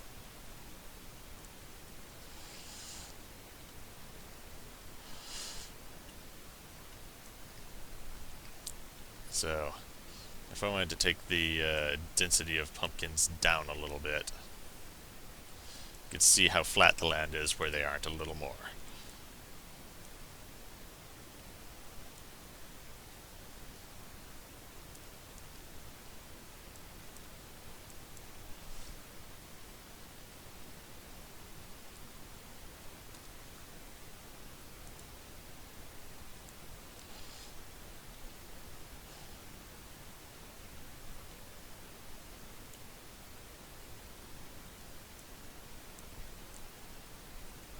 So let's talk about what else we can do with this.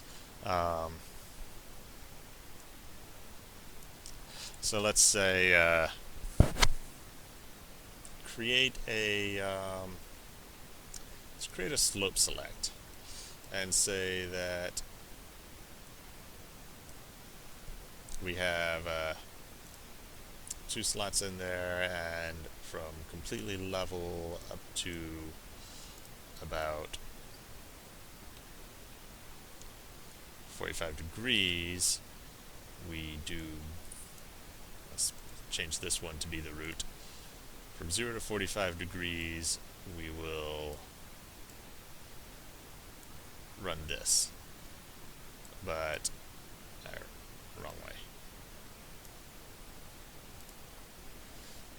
But when we are above 45 degrees in slope,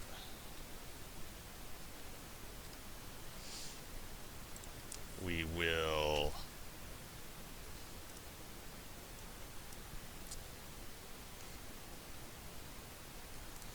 let's just bring back the barrel spawner.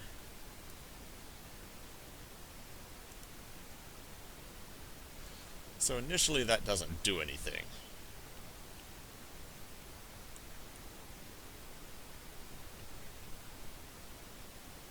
But let's say that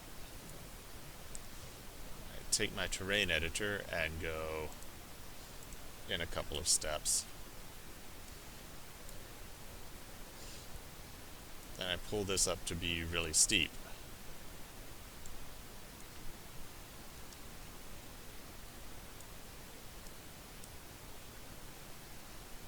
As it gets steeper,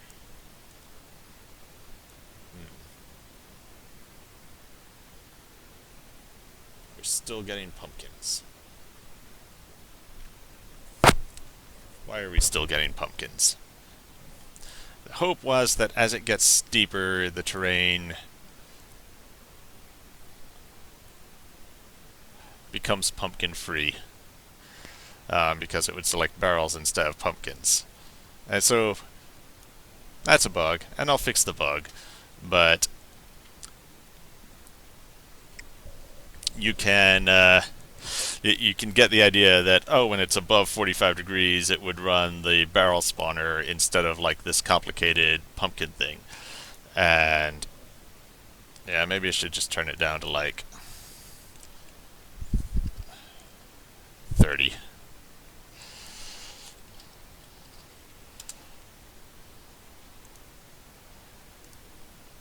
Yeah, that's just not doing what I want it to. I'll figure out why very shortly.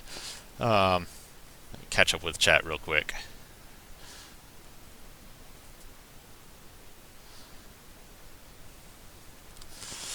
So, crap. The black wall is just part of a test map. This editor, placing objects in the world and procedural stuff. Useful for dynamic events. So there is one really awesome mod that we are one really awesome mod that's not quite there yet, but it's going to just turn this game amazing.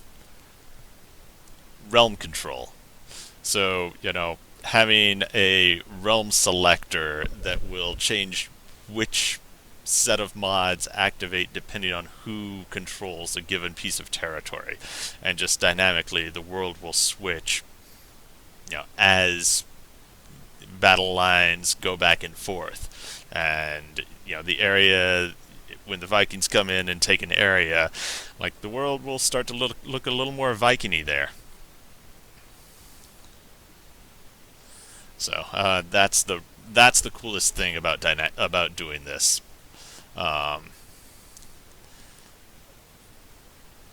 So let's see. Yeah, Agony. I had a lot of fun with you that night. I was messing with Agony specifically. Um, so go ahead. Use physics on objects like pumpkins. Not in every case. Um, so let's see. Working on Skyrim must have had an influence. Not the way you would think. Skyrim was, I can't speak to what they're doing at Bethesda now. I know that Todd's philosophy was very much that procedural stuff will never be as good as handcrafted stuff, and Todd is absolutely right. On the other hand, procedural stuff lets us make a world with a tenth as many people. Procedural stuff lets us make big changes to the world after launch. Procedural stuff lets the world be more dynamic. So that's a place where, we're just not making the same game as Bethesda. And, Bethesda is able to have a person whose entire job is to plant every flower in the world. And her name is Meg, and she's awesome. And we can't have a Meg here for, a budget that has 2 fewer zeros. um, so yeah, that's kind of a. This is completely the opposite approach to Skyrim, but it's the only approach we could have taken to make this particular game with this size team. All right, so I'm going to dive in and attempt to understand what's up with my slope select mod.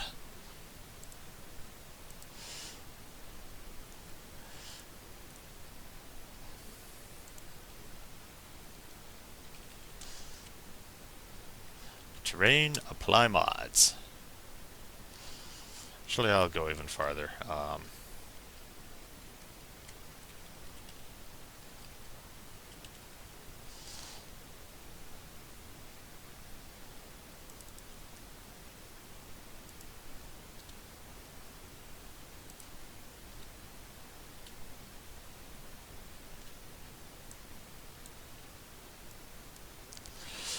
Alright, so we got our slope select mod in here, and what does it look like?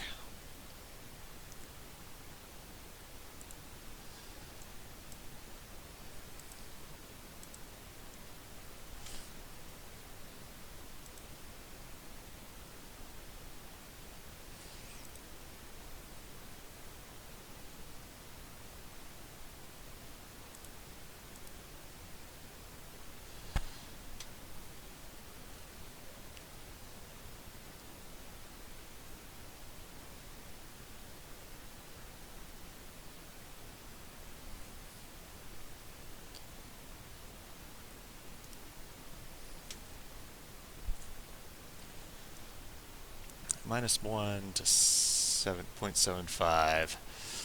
So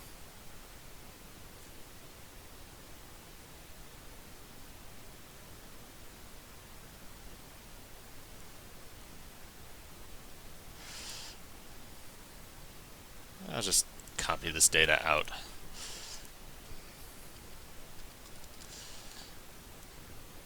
And look at it side by side with the rest of this.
Yeah, this data is definitely getting lined up wrong. So back to terrain mod group.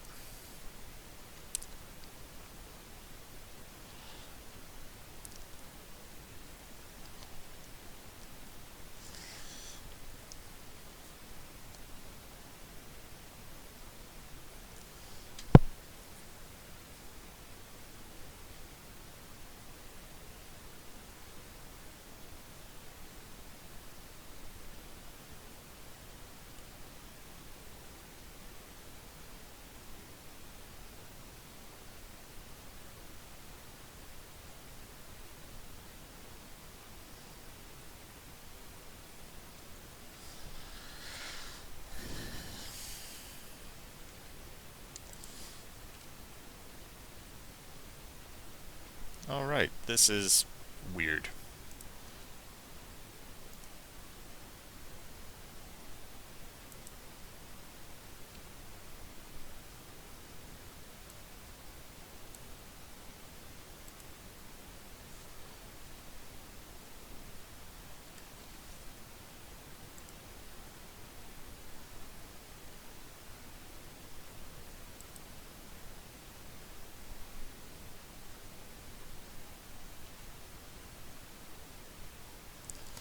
This function should totally be getting called all over the place.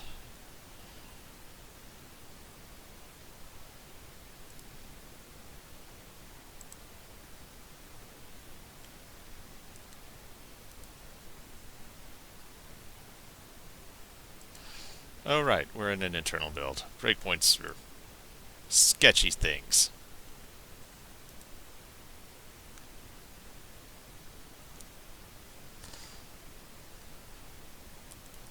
Save you.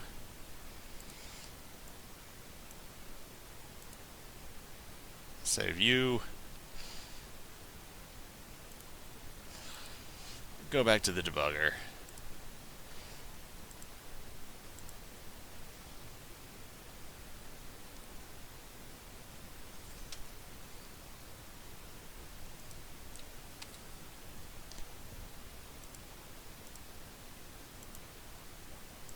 Debug the editor, not the game.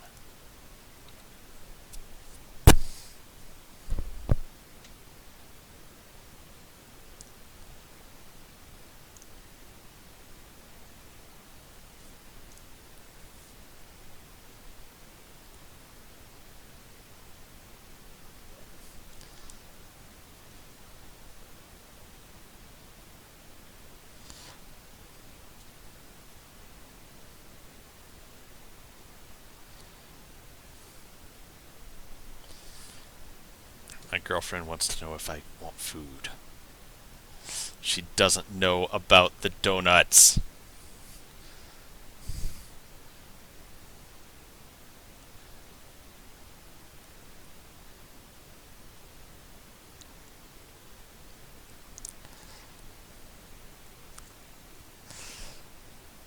I know what you're thinking, Odolvik.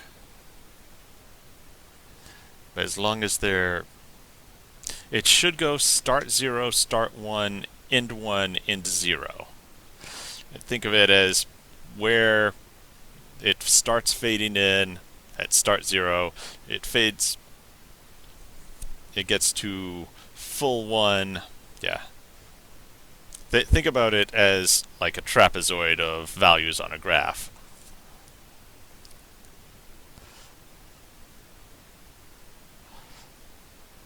If that's what it's got, then it's okay.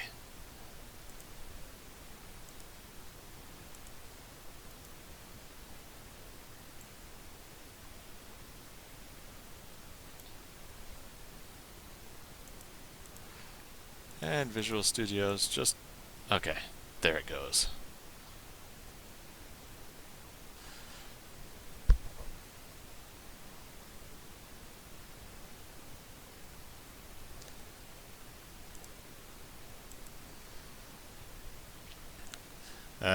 What IDE? The IDE is Visual Studio 2013. We'll be switching over to 2015 real soon now. Oh my god, and it heard me say that and it's just locking up on me.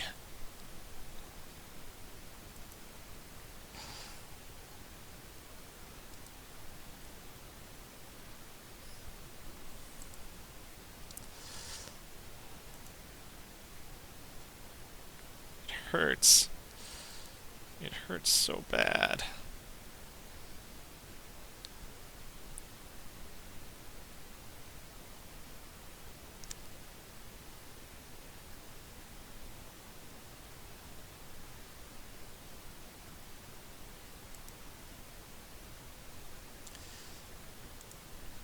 It hurts. It hurts. It just hurts.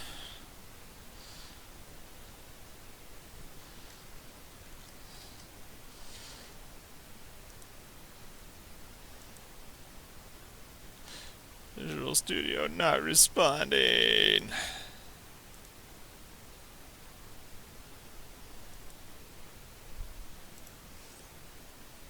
Eee.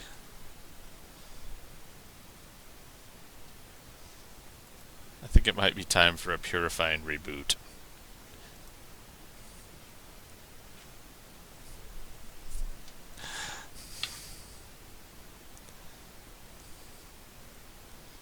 If this doesn't finish its build soon.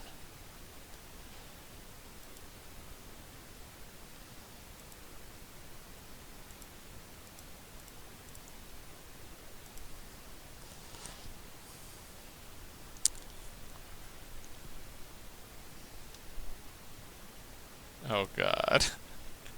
It's gone plaid. Alright. I think it might be time to call this a night.